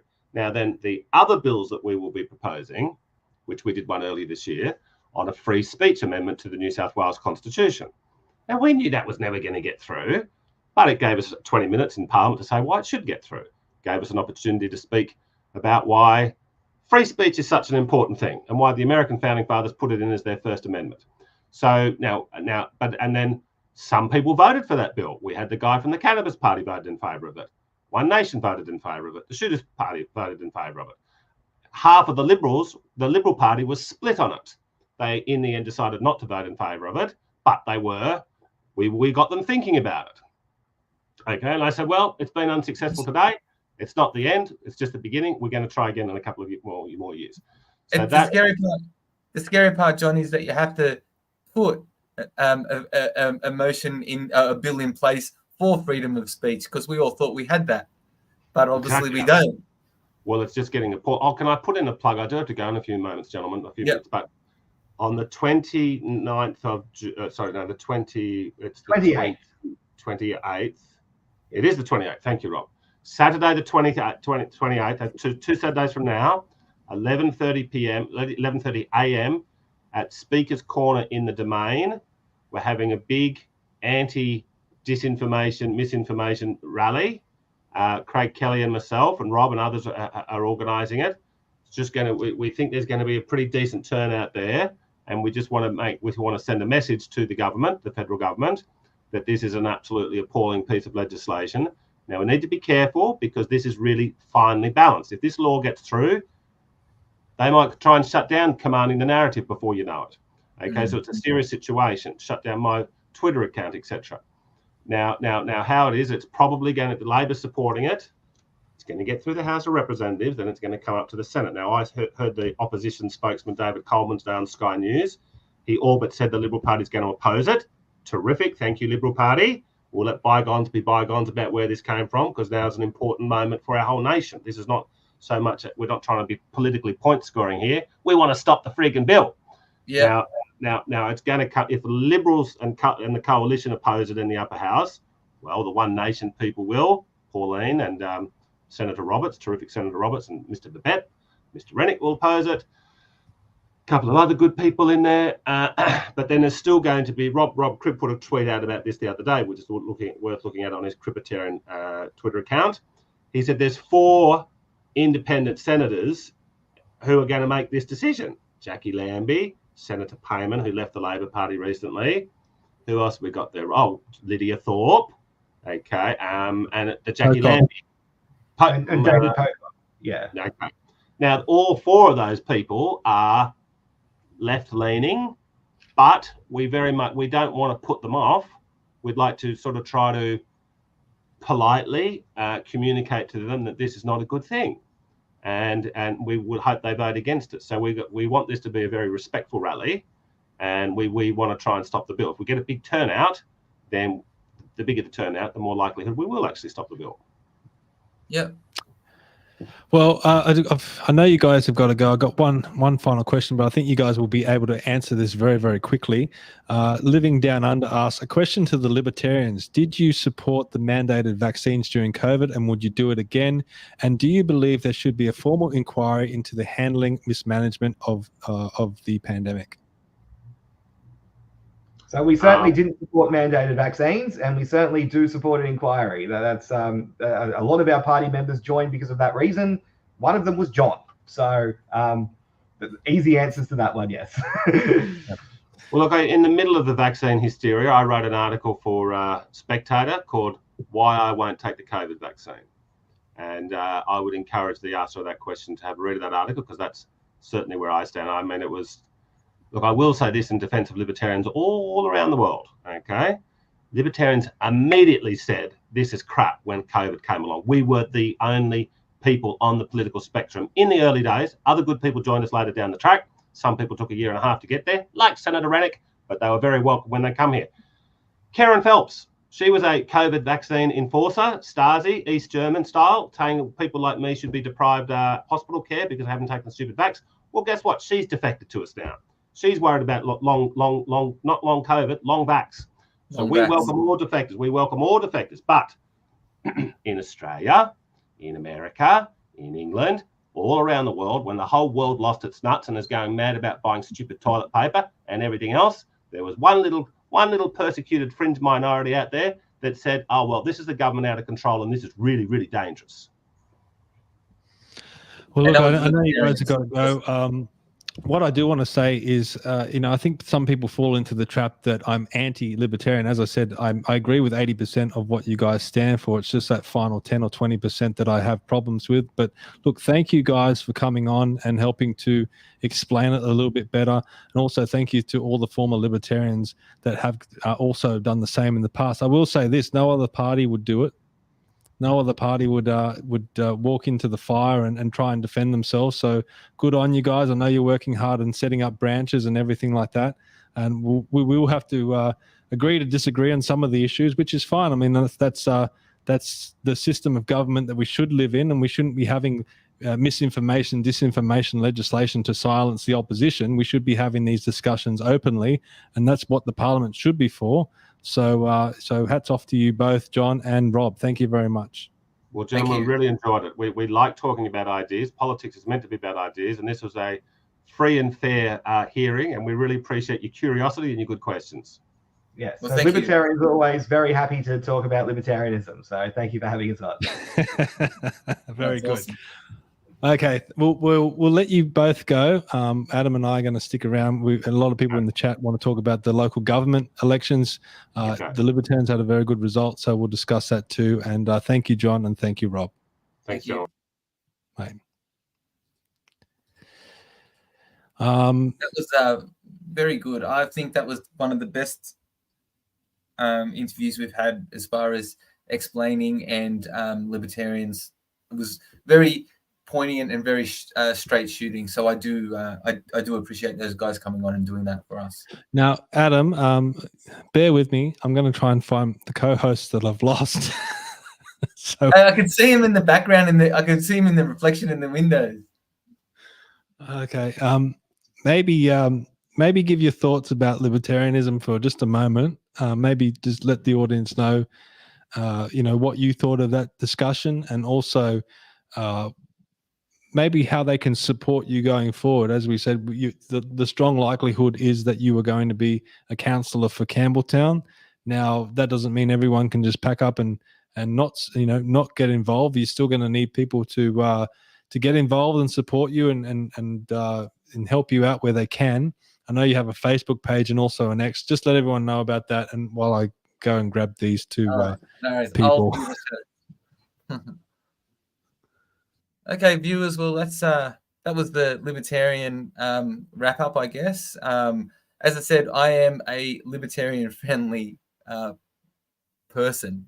So I do agree with a lot of the stuff they were saying, and I think they explained it very well, as I said. So anyway, look, the fight's on. I'm involved now. Looks like I'm going to get elected, and I do believe in taking some of the bureaucracy out of things and making the government a little bit smaller. So, for the people of Campbelltown, if there are Libertarians who want a place to call home, they can, I guess, rent some space off me until there is a Libertarian candidate in the mix that they can support and vote for. But I think I'm probably the best option that these Conservatives or Libertarians might have.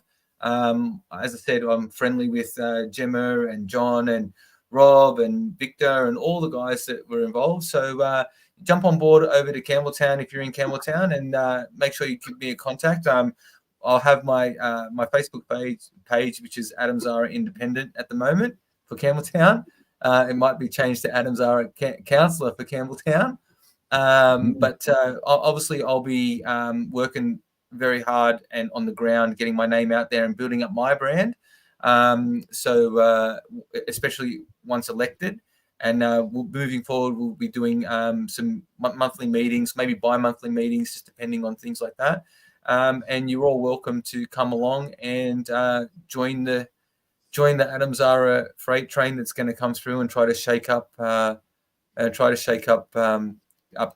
and let's hold Labor to account. And let's get these majors doing some things for us out here. Anyway, it looks like everyone's back. Sorry, mate. Yeah, we're back. Yeah, calm down.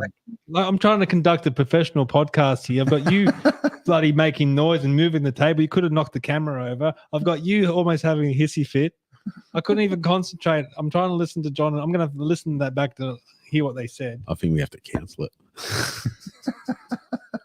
This is a live podcast. Well, we can cancel it. Whoever listens it now, I might make an executive decision. So let's can the whole thing. Why were you so upset? I wasn't prepared mentally. Okay. That was an ideology. That was ideology, and that was out of my depth. That was totally out of my depth. Okay, that's fair enough. And I bit when he had a go at me with COVID. And I don't know why. I just blew my lid. So what is your I mean, this is the problem. Like if people out there supported the lockdowns and they supported getting vaccinated, that's their freedom to do so. You shouldn't be attacked for that. I bit back. I shouldn't have bit back. I don't think he was. I don't think I was there. I was there. I don't think it was an attack. I was just saying he was just saying that he wasn't sure where you stood on that, but he knew that where Stephen stood on it and where I stood on it, because we were at rallies and stuff like that. But we've talked about that privately years ago. We talked about that privately years ago. He knows what my stands were. Gemma says that he was making a joke, Sam. I'm not. I don't make jokes half the time online. He was saying Ruddick was making a joke. Well, I've known John a lot longer than you have, madam. Anyway, So let's not dig up old cobwebs. Let's get to the next. Let's talk about council elections because people are here. At Liverpool, go. People want. Okay, let's talk about Clover Moore. Sam, settle. Let's talk about Clover Moore. Yeah. Where's what was the result? Well, she got 37% of the primary vote, so she's going to be minority, but she'll be okay. She'll work with the Greens and a couple others around all that. They'll work around. But that. what can you explain? You were on the booth in there.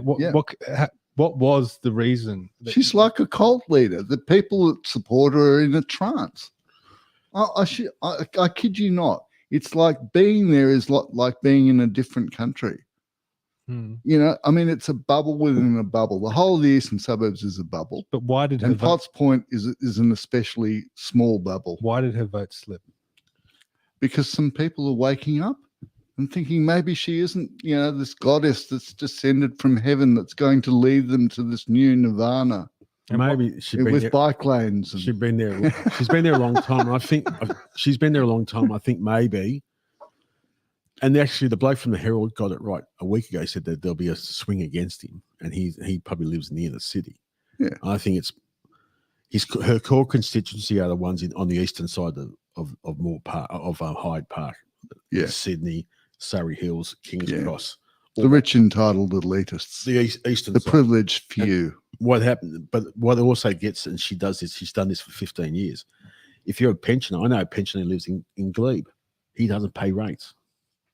That's been for years. So he's always got the pensioners on the eastern side, on the western side around Glebe and Ultimo, between the Housing Commission and the people like that. That's really devious, you know. It's smart policy, but they have. This bloke said to me, he hasn't paid council rates for 10, 15 years. Wow. So they swing to him and stuff like that. And I just think of course they're going to vote. Maybe the people in the high rises in the CBD have had enough of her. You know. I'm putting the link in the chat if anyone wants to call in. I know a few other libertarians are still watching. Maybe some councillors, they want to give their experience on the booth, or just maybe thank their supporters if anyone wants to call in. I mean, the beauty of this podcast is that we can be flexible and we can float on all different issues and topics. I know I try to announce what we're going to talk about. But this podcast, I'm not probably talking too much the truth. I wasn't expecting an ideology lesson today. Well, it was very. I wasn't prepared for that sort of stuff. I provoked them on Twitter, and look, it was good for them to come on. And fair enough. I should have gone away because I got confused. No other politician would have done that, by the way. Yeah, no other politician would have done. And I will say with John, he also defended Chris De Bruyn the other day publicly on Chris Smith's show. No other politician would have done that. And Chris even said, I in hindsight, I shouldn't have turned up tonight because if that was an if I knew that was going to be an ideology lesson. Well, look, you're here now. No, let's. I want to explain myself. Okay, all right. And I apologize to a point that I lost my lid over it because I wasn't prepared. I couldn't get into the interview. These blokes went on for 20 minutes, and I was trying to say something. I said, "What do I say?" I didn't have a clue what to say. As I said to you, I'm a 1 to 10 man.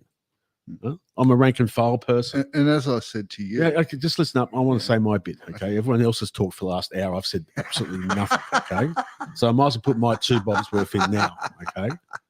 Okay. And they're probably listening to me later, but I'm just saying, I didn't know what to say. I felt I was contributing nothing to it. And when he said something, he had a half shot at me, I bit back. Okay. That's what I've done. That's my accountability. I know. Okay. If people are upset by that, okay, that's your opinion. Okay. But I'm not going to apologize. No one else does apologize. You're on. You're out. You're gone. And I just thought, well, and then I left. I decided to move on because I didn't know how to contribute to the thing. I blew my lid. I was upset to myself because I knew I was going to lose control over it. And bang, that's from there. Okay, good. Yeah, well, as I said to you, Sam, I mean, the thing that you and the thing is, I've been friends with John for a few years now, and I don't know about after this. Look, John, and I'd probably say this personally, John's a bit touchy at the same times too. Yeah, but I've said this to you before, and he probably values your friendship, and you should try and patch that up. It'll take anyway. What I've said to you, I think it'll take a while. I think we might not. It'll take anyway, Sam. Until he leaves the parliament, until he's not a politician, we might get back. I think you're taking it too far. Well, anyway, what I said to you, Sam, is that your value is that you bring an everyman perspective, which is really valuable. Everyone's got a thing, but that No, was, no, I was no, out of my no, depth. no, I was no. out of my depth tonight. Yeah, well, Shouldn't as have I said to you, when you think you don't know, come from the place of not knowing. That's the strongest place you ever can come from. Because it's like, well, okay, I don't. Well, that's why I understand. explained Tell me. myself then. I said I'm a Yeah. 1 to 10 man. Then Yeah. John said that quite often. But I mean, The Italian in me went to attack. Let's focus on council because there are lots of good results for everyone. What and I about- was going to give credit to Libertarians tonight. You know, that they did well. They got 7. Looks like they got 7 or 8 councillors dead in at the moment. There's a lot to play out in the local council. I forgot to tell you this, Adam. The informal vote is 25% on average 25%. around the state. Only Around because the state, Liberals out. the reason is, Adam, just listen Yeah. up for a tick. Sorry. Is that anyone that voted below the line at the moment is informal because it's got to be done by professionals. And I know, in fact, in my booth where I was last week, is that the people in the booths, they were short-staffed and they're inexperienced. So they were probably got told, just count the ones on top. But if there's anything voted behind, below the line was to be informal until they became formal. When tomorrow morning or Monday morning, when the professionals go around the state and do their booths, they'll be done professionally and then they'll be worked out from there. That informal vote will go from 25% to some areas, like in due respect, Adam, in your area, it'll go from 25% down to 12%. Wow. And you get closer to the city, you'll go from 25% to 8%, like that. Well, that's good. That's why we have you on. That's what we want to hear. That's 1 to 10, man. I'm not an ideology man, and that's where I shouldn't have turned. That's up all for right. 10, man. That's all right, mate. That's okay. You've done your half-baked apology, and you were half-baked because I'm going to tell you something. Because I would say here I would have just said on air, I apologise for my reaction to your comment, John, and we'll have a coffee. I don't. But you don't have to do that. That's what I'm just saying. What I would do. But anyway, okay. I said you gave it as good as I give it. Let's have a coffee. But what I was going to say is, the grave. I shouldn't dig deeper. no, but I think that was interesting what you said, because we want people to be more informed and have an informed vote. And I didn't know that they were just marking the below the line as informal. So then you might see the Animal Justice Party is in Campbelltown. Numbers come up. If that's what you're saying, that they're actually marked formal votes as informal, that's a game changer. I can't say that. Adam, settle down. You're in. Don't worry about it. The animal justice aren't going to go from 0.5% of the vote to 3% and still not get there. They're gone. Don't worry about them. Let's talk about the Libertarians where they did do well. North Ward and Camden, they look like they've Rosetta got someone. Sakari. Yep, your former political opponent of Adam Zahra. South Ward and Camden. Yep. Canterbury Bankstown, Bass Hill Ward. That's a interesting one. That's right. The Mid North Coast, possibly 3 seats, 2 guaranteed. That's a bigger result. Yeah. Penrith, also South Ward, possibly 2, 1 guaranteed. Yeah. And Upper Lachlan. Why is that? Why have the Libertarians gone so well, particularly in Penrith and Mid Coast? Well, there is a factor, and it's a big factor. The Liberal Party didn't run, and I don't blame John and Rob for that. That's the Liberals' incompetence. But everyone's with due respect, Adam, you benefit from the Libs not in Campbelltown. You know. Now normally, yeah, but Adam had a Melbourne Cup field though. True, I'll give you that. Yeah, I'll give you. But I'm just saying, it still took votes off. You know, that they had to land somewhere. You know that saying that never assume malice where incompetence is a more reasonable explanation. Well, never assume incompetence when malice is actually happening. You're probably right. You know, it's like the Liberals. The Liberals have got a civil war, and the reason they didn't get those candidates up is because one side would rather lose than allow the other side to win. Well, there's no hard facts public about that part. Oh, well, let's take it on trust. Yeah, let's take it on faith. Yeah. But the Liberals did do well. Yeah, they did. Elsewhere. They did well in Northern Beaches in one part of the electorate, which will be prominent in a couple of weeks' time in Pittwater. Yeah, that's sunny. Where the disendorsed or unendorsed Liberal candidate got 41% of the vote in Mona Vale, which is basically from Mona Vale all the way up to Palm Beach. So the story of that is he's a small business owner and owns a whole bunch of cafes on the northern beaches. He didn't realise that the Liberal Party did his nominations, so he did it himself. Now, when the Liberal Party failed to nominate, he still was able to run because he filled in his own paperwork. So basically, the party up there has got behind him, and now looks like he's going to be elected, right? 41%. You don't get beaten on for free councillors. He's got 41%, and he was below the line. He was ungrouped. Well, a lot of Liberal people, they must have publicised locally and said, "I'm a Liberal," and the Liberal people must have said, "I'm going to vote for. I'm not going to vote for the teal and or Labor Party or wherever it is, who else is running up." Got a question here from John the Boy. So we have had a better result with the Libs not running, or a worse result? Ooh, Sam. Oh, well. Sam. There was another whisper going in around. terms of the Libertarian Party, they've had a better result. With my oath there is, yeah. Oh, yeah. Yeah, and there's no second prizes in politics. You can't worry what the other team has done or stuffed up. The rules are there. They didn't do the rules properly. Everyone else did the rules properly, and best man wins. And there's saying in politics, there's no second prize in politics. Adam, on the booth, what was the feedback that you were getting from Liberal Party people? Liberal Party people in Campbelltown, a lot of them didn't even know that there weren't Liberals running. So I got to be honest. This was really big, because that's how I did get a bit of voting. Well, I'm your conservative alternative. I am, more in line with Menzies liberals than the current Liberals. But here you go. So these are the things that some of the things that I was saying on the booths because some guy would come up to me and he'd say orange, no orange. Then he'd go, and then there'd be a red one there, and he'd be nah, and then all the different ones, and he's walking around kind of like going like, where's my team?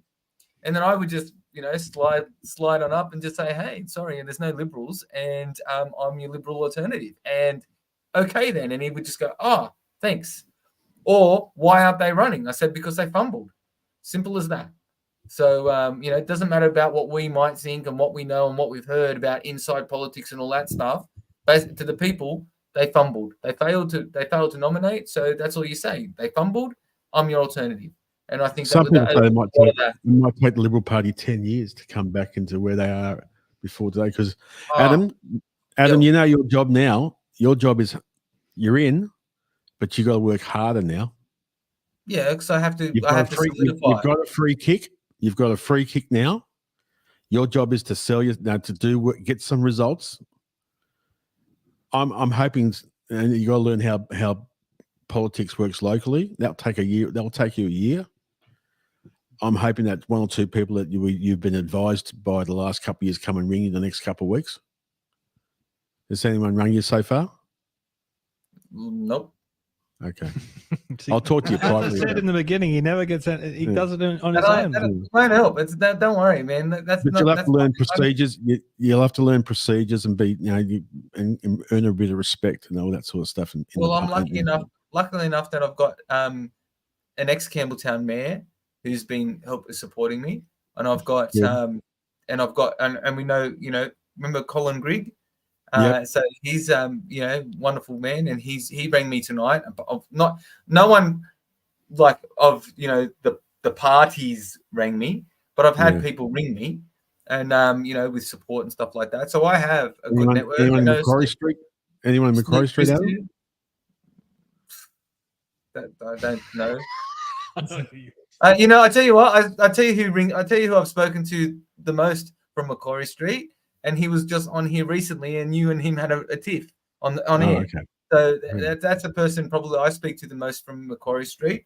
There are other couple of people that I have messaged and have messaged me back and thrown a little bit of support my way. I'll probably better not mention their name on air. But, okay, we're getting what I'm saying is the weed. So let's talk. But I'm just saying you that. Hang on. Let's talk about something really important, right? The Greens, in particularly. The eastern suburbs. Tell us about that. Well, they've lost a lot of votes in Randwick and Waverley Council. Surprise. So they were savage, right? They were savage. They'll get a few members up, but their vote is down. Why? The Jewish what's happening in Gaza and all the protests. They've backed Palestine, or the Palestinians, and the Jewish people in those communities, which is a high Jewish areas, eastern suburbs. They've voted against them. That's right. People who did vote green.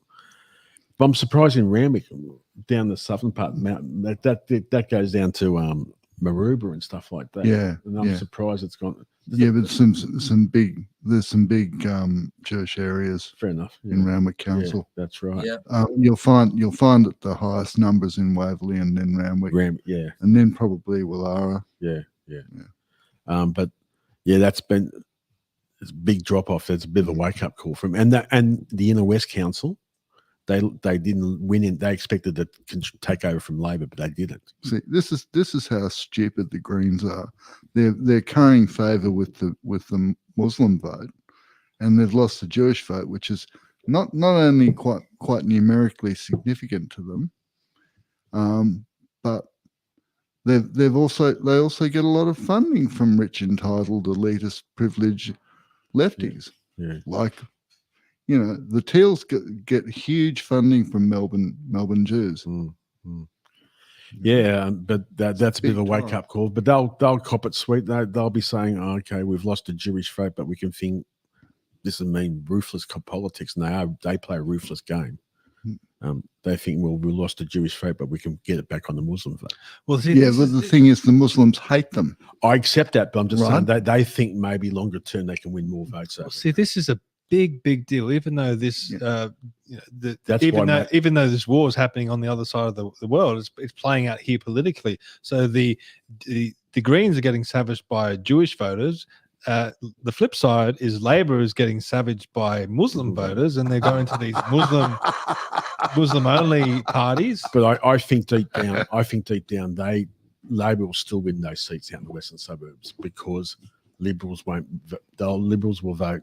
If they get 20%, 25% in those seats, unless Dutton unless they play ruthless politics, they might preference the Muslims, but I don't think so. I think they'll vote. They will preference the Labor Party. Would Labor be concerned about this with the federal election coming up? No. I don't think how about the Liberals having a few accidents on purpose and running dead and losing candidates and. I know that, and do what they did. Do what Labor did. Like a Labor person told me where I live, he said we ran. I mean, even the part of the deal with the Teals around here. Even the Liberals would have learned something from Fowler last election. Yeah, I know. To be truthful, well, while you guys are speaking, there we've had a comment, and this is an interesting one. Okay, this is from John the Boy 7. Does the average person still see the Greens as environmentalists, or are they seen as far left communist idiots? I can guarantee you they're still seen as environmentalists. They're not environmentalists, Emma. They're hard-nosed political activists, and their rank and file members are agreed, but they're still perceived as an environmental party. They're still perceived as an environmental party. That's right. But the political people like you and me and all together, we know what they are now. They're not Bob Brown Greens anymore. No way. They're university educated, hard-nosed politics from university. And all their poor volunteers that stand on the booths, right? And then they have to come up against Stephen, Tripp and I, right? And then we leave them in absolute disarray, like they have no idea. Okay, so a lot of the old schools. We were at Rose Meadow and a Greens lady. She was an elderly lovely lady. Yeah, and she comes up to Adam and goes, because Adam's saying, he's handing out his how to vote cards. He's saying back to basics, Adam Zahra. She goes, "What does back to basics mean?" And this gets into a conversation about environmentalism. And Adam, you want to tell everyone what you said? You put me on the spot, Stephen. What did I say? You're talking about land clearing. Oh, yeah, that's what I said. So I said, you'll save, I said, do you understand that your party backs? No, that's right. It was about energy and affordability. And I said, and we were talking about burn coal and all that kind of stuff. And then I said, and she goes, oh, but we've got green renewables. And I said, you'll cut down 1,000 hectares of forest, okay, and raise concrete towers, okay, to save the trees, and or something along those lines. And she goes, we don't do that. And then Stephen turns around and finds the video and goes, "This is what you guys are doing." And then she goes, "This is the one I play. This is what I played. This is what he played. This is what he played." They plan to build over 3,000 wind turbines on Queensland's Great Dividing Range. Over 3,700 kilometres of new haulage roads will carve through old growth forest. Destroying forests for industrial renewables makes no sense. It doesn't have to be this way. The intact biodiverse ranges of Queensland are no place for renewables. Take 2 minutes to learn the truth about the destruction they cause. Okay, so that's from Rainforest Reserves Australia. And as I'm showing her this, or after I show her that video, she says, "Well, I have my anti-vaxxer friends who tell me all this stuff, but I only listen to it if it comes from a scientist." And I said to her, "You need a scientist to tell you that you can watch that video and believe it?" And she said, "Oh, well, with AI these days, it's probably just AI." So they are really showing her footage of them bulldozing and in some cases using dynamite to blow up ridge tops to clear land in beautiful rainforest and bushland to install wind turbines. And she turns around to me and says, "It's probably AI." It's probably AI. And this is the thing. And so I called her a hypocrite and I said, "This is what you're backing and this is what you're doing." And I said, to save one tree, you'll cut down, 1,000 hectares of them. Right. So, and then you mention coal and they freak out. And then you mention nuclear and they freak out. And you're kind of like, well, I don't have to destroy the planet to put a nuclear power plant in a little corner of an area. And she goes, "Would you live next to a nuclear power plant?" I said, "I'll live in one." And we said we live on top of it. We'd live on top of it. Who cares? You know what I mean? Like if it's gonna go, it's gonna go. Like it's not gonna happen. So, I'd rather live on top of a nuclear power plant than next to a wind turbine. And then the Labor bloke piped up, and then I started telling him about the renewable energy zones, like the Central West Arana renewable energy zone, which is 20,000 square kilometres. And he said, "Oh, okay, I'll look that up." And then he asked me for one of Adam's how to vote cards. And he says, just to read Adam's policies. And he turns around the Labor one. He says, "These are just platitudes. I mean, look at the stuff they've written on here." I'm like, "Mate, you're wearing this shirt, handing out for them." Which union was he from?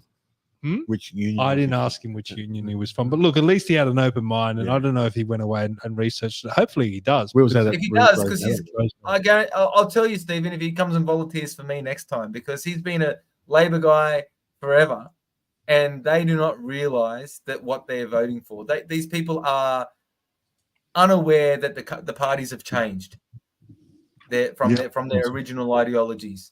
We're going back to the thing with the Greens. So the way they're perceived is not who they are. That's right, and this is it. And I can tell you something. These 70-year-olds and 60 and 70-year-olds who used to follow when they used to be Greenpeace and saving the whales and stuff like that. That's those eras are gone. And I've spoken to people that have left the Greens because they're like, well, they're no longer the Greens anymore. So, so some are waking up, but some will die. Adam, was Jaden on the Greens ticket? Yeah, Jaden's been elected. Was he? Yeah, he'll be elected. Yeah, he's number one on the ticket. Can you give some context of who this Jaden person is? Jaden's the Greens lead candidate. He's been the candidate for federal and state while I've been doing it.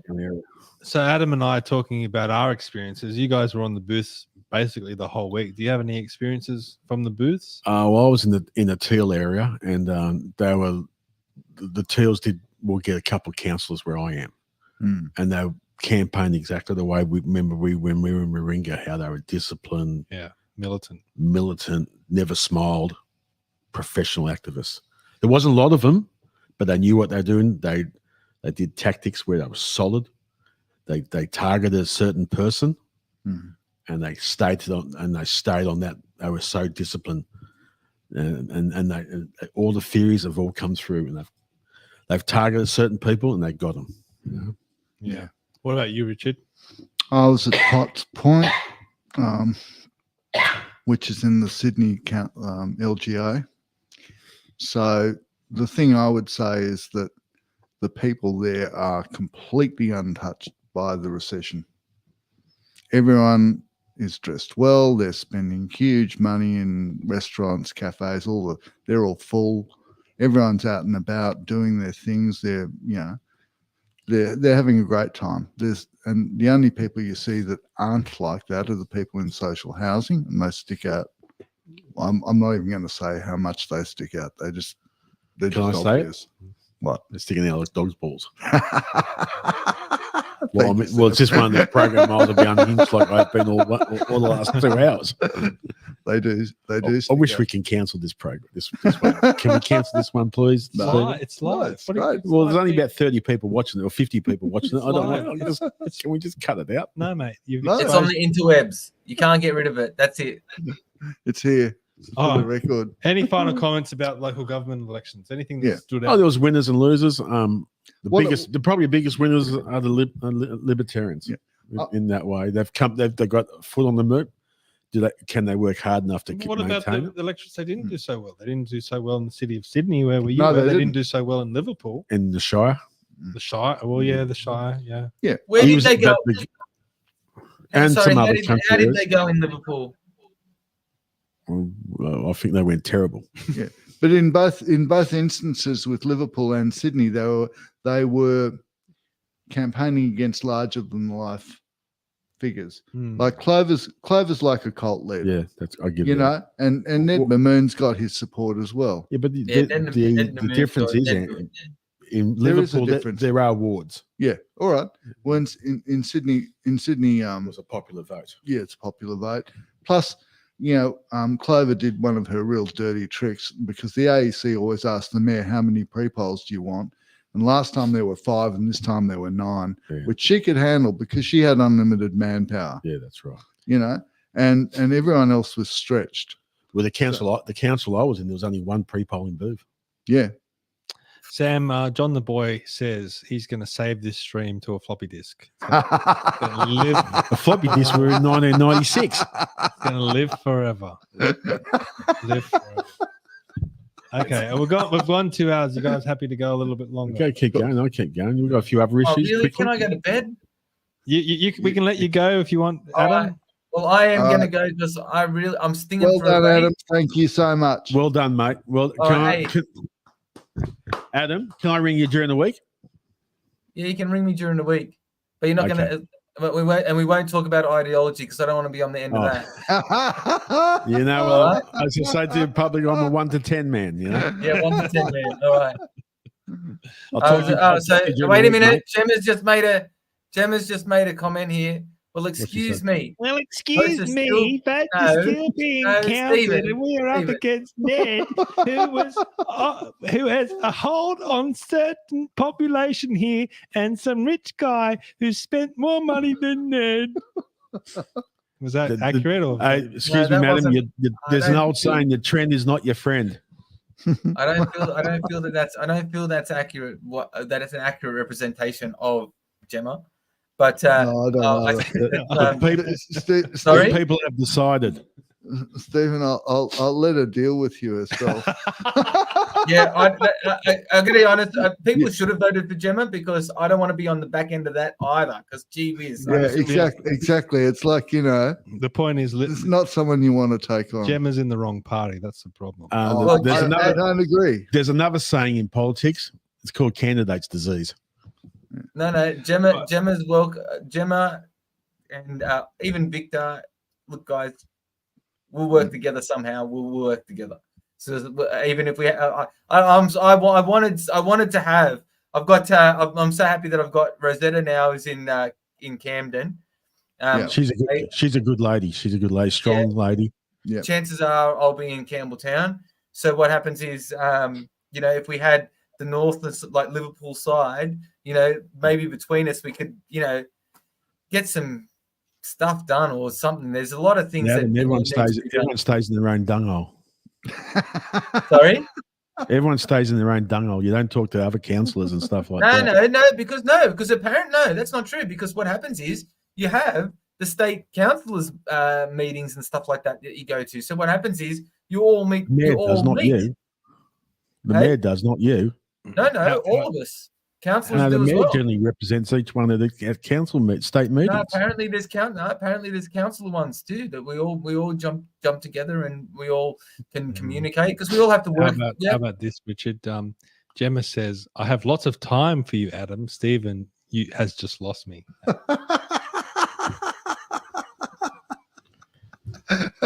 Flat track bully in cricket terms. All right, Adam. Thank you. Congratulations. We'll talk next week. Yeah, absolutely. See you later, gentlemen. You have a good night. I'll talk to you during the week. Yeah, no worries. See you, boys. Thank you, Adam. Okay. Now I've been on the emails this week, reading my crikey emails. I know you love these, Richard. My beautiful crikey emails. So this one I got sent. Let's have a look at it. It's talking about Peter Dutton.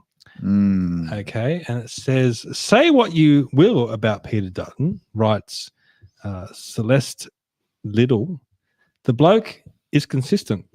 I think we'll all agree with that. Yeah. Yep. And his racism is certainly fresh in the minds of progressive people, courtesy of his campaigning against the Voice to Parliament referendum and his recent comments about Palestine refugees. But is the Labor Party that much better, or is it just less blatant? Actually, Dutton is a xenophobe. Really? Please explain. I mean, this woman is historically and intellectually bereft and ignorant. For a start, Peter Dutton did not defeat the Voice. Jacinta Price and Warren Mundine led the Voice campaign. Peter Dutton actually had very little to do with it. But it's just convenient for Labor to use it as a talking point to attack Peter Dutton. No, well, because they don't have anything to talk about themselves. So why not vilify Peter Dutton? Well, she has bitten like a trout goes for a blowfly. She's an idiot. This article was actually not on behalf of Labor. She was actually saying that Labor are racist as well. No, I know, You know but she's swallowed the line. She's an idiot. You know, mate, a politician we all know. You know what he said about the people at Crikey and their journalists? What's that? Most of them are 19 years old and they hadn't had a wash for a week. Oh, that's probably yeah, pretty close. That's probably pretty close to it. Then she goes on and starts talking about he's a racist because he doesn't want Palestinians. Hello, honey. Well, no one else does either. All the borders are closed because Palestinians have started civil wars in Jordan and Lebanon. That's why no one wants them. Here's the thing. And there is no such thing as a Palestinian because there is no state of Palestine. There's only displaced Arabs. She called Dutton racist She called Dutton racist multiple. Epitomizes it for podcasts. We're on. I'm trying to conduct a professional deal here. She called Dutton. That's why we should can it. Racist multiple times without providing any quotes. Content. Nothing. Nothing. No veracity, no substance, nothing. Just her opinion represented as fact. She finished off by writing this. When I look at Dutton, I see someone who, I, as a progressive and as a Aranate woman, that's an Aboriginal. It's an Aboriginal tribe up in around Alice Springs, I think. Right. I'm never going to like. Okay, well that's fair. I know what I'm dealing with I know what I'm dealing with. Okay. I look at Albanese, however, and I see a left faction ALP leader who rode a wave of popularity based on his love for a good punk album and who, at the end of the day, has showed he is willing to continue seeing Gaza obliterated. He is fine with children being locked up in prisons here. He is okay with backpedaling on promises to Indigenous communities for real change. And he is willing to sell out the very principles that gave people like me hope when he was elected. I can conceive other members of the broad left that Dutton is a racist menace, but rarely are they open to the idea that their leader may be as well, and so might the entire rotten system. Well, what an idiot. She's an anarchist. What an idiot. She knows nothing. So I mean, anyone that was taken in by Albanese deserves every bit of disappointment they hold, because the guy never had any substance. And that was the only reason he ever wanted to be Prime Minister, was who he could be, not because of what he could do or what he could bring. Graham, hello, Graham. Graham says, the people spoke on The Voice. It is a shame the lefties can't and won't listen to the will of the people. It's totally correct. Totally correct. Yep. Is Dutton a racist? Of course not. Rubbish. Is Albo a racist? No. I think he's an anti-Semite. I think he's a hardcore, long-term anti-Semite, and he's been put in the difficult position of disowning that in order to curry favour. Are people waking up to Albo? Because maybe we can talk finally on polling. There were some polls that came out. Still around the 50-50 mark and stuff. Yeah, but there's a long-term trend line. There's no doubt about that. Yeah. But I still think Australians will give him the benefit of the doubt. Well, I don't. At this moment, his only problem is he's a bad campaigner. He's a bad campaigner. So you can see this red line. Yeah. So this is Poll Bludger. They basically take all the polls and average it out. You can see over this trend, Labor's been dipping and the Liberal Party have been rising. And I mean, that's a fair comment when they say that Dutton is consistent, because he's consistently been raising the coalition vote, and he's doing a lot of good things behind the scenes.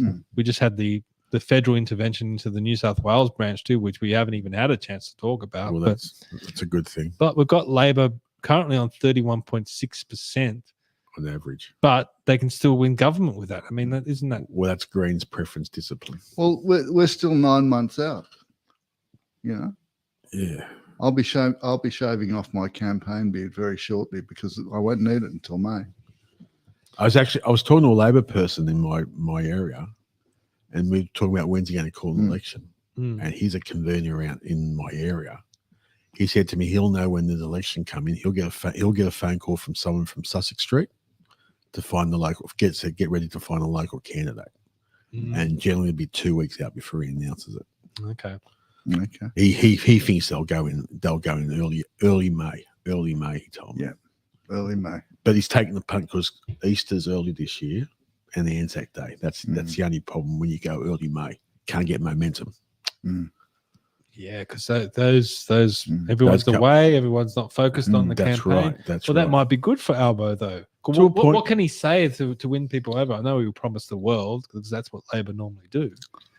Yeah, he'll make as much as he can out of the so-called policy wins like aged care that they did today. And I mean, the whole thing is that what they propagandize. You know, he's got Annika Wells, who's a propagandizer. She's saying we tried all this spending and it didn't do anything. So now we've got this great policy. You know, in other words, all the money we spent failed completely. And now we've got to do this radical action, but we're going to dress it up as this great reform. And it's like he'll talk about all the great reforms that he's done. That's what he'll do. And it's all nonsense. It's all lies. It's all propaganda. All of it. But he'll say, it worked for me last time, so it'll work for me again. Because he thinks he's unreal. He is a legend in his own mind. Well, he had a big win the last week or two. Did he? Short and retiring. Oh. Two things. That's not going to get him re-elected. My two conspiracies on Shorten. Shorten thinks he can't become Prime Minister again. And I think deep down he says, I'm not going to go and be in government in minority, because I saw it 10 years ago. What about the federal intervention of the Liberal Party? And a lot of people probably don't even know what we're talking about. But as one operative told me from the Liberal Party, said to me, we know him well, he said, they'll shut up for 10 months, get over the federal election. The federal branch will give it back to the New South Wales Liberals again, and nothing will change. I think that's very cynical. I don't think Alan Stockdale and Brian Lawhorn came up here for the good of their health. Well, for 10 months they'll be control it, but when they release it, the factions will take it over. I think there'll be some executions. So essentially, they want to get through the election with no issues. Get things up and going, get the candidates on the ground ready to go. And once that's all done after federal election, I think there might be some reforms, but I doubt it because the factions will still run the show. Okay. All right. Well, we better finish up. This was a very chaotic. You were tested, Stephen. I was very tested. I've got to say, mate, you controlled very well. Even there were some angry moments. I'm dealing with spilled water. I'm dealing with that was everything. My temper with two people debating against me. I'm dealing with you, me. Yeah, I'm dealing with you both off talking in the background. That's right. And we got through it while we were getting a cup of tea. And poor Adam was very professional. Adam's a councillor, so of course I'm great. There's some good news too. Adam being a councillor, that's 3 or 4 years of hard work. You know? Yeah. But the hard work starts now for him. I was going to say it to him, I'll say it privately. He said the hard work starts now because he's got a head start for the next 4 years. And the old saying, what John Howard said, you don't fatten the pig on market day. Yeah. Well, so he's got to do the hard work, get a few things done, not just in his own little 1 kilometre radius from his home. He's got to go all around the whole electorate to get himself profile. Yeah. Well, if you've stuck with us this whole time, and thank you for sticking with us, and you think I deserve a coffee, head to buy me a coffee. Just quickly. God. While I'm at it, he said all the new candidates, the Libertarians, don't take it for granted. Yeah. Because you've got to do the hard work now. You've got to get a few results now. Oh, they will. All the new ones. They've got 4 years. The first 6 months be a celebration. Then they get into the grind of it. Yeah, but they're all there because they believe in being there. Yeah, right. They've got the passion, so they'll do the work. They'll have to do the work. You know because the punters these days are unforgiving now. They're getting more. Well, good. Yeah, they'll focus on all the other people that aren't doing it. That's exactly right. So it's like I don't think we should doubt the resolve of anyone that's been elected from the Libertarian Party. And I'm not talking. I'm talking about all new applicants, new successful candidates. I agree. The electorate is more cynical. You've got to get results these days. You can't sit on your backside and think I'm just going to get re-elected. Except in Potts Point, they're all still in the trance. Yeah, okay, but Clover, she must be that's right. This heavenly princess that's been given to us. Yeah, that's right. Okay, I say it every week. Please share. This week I'm not going to say it. Please don't share. Can we?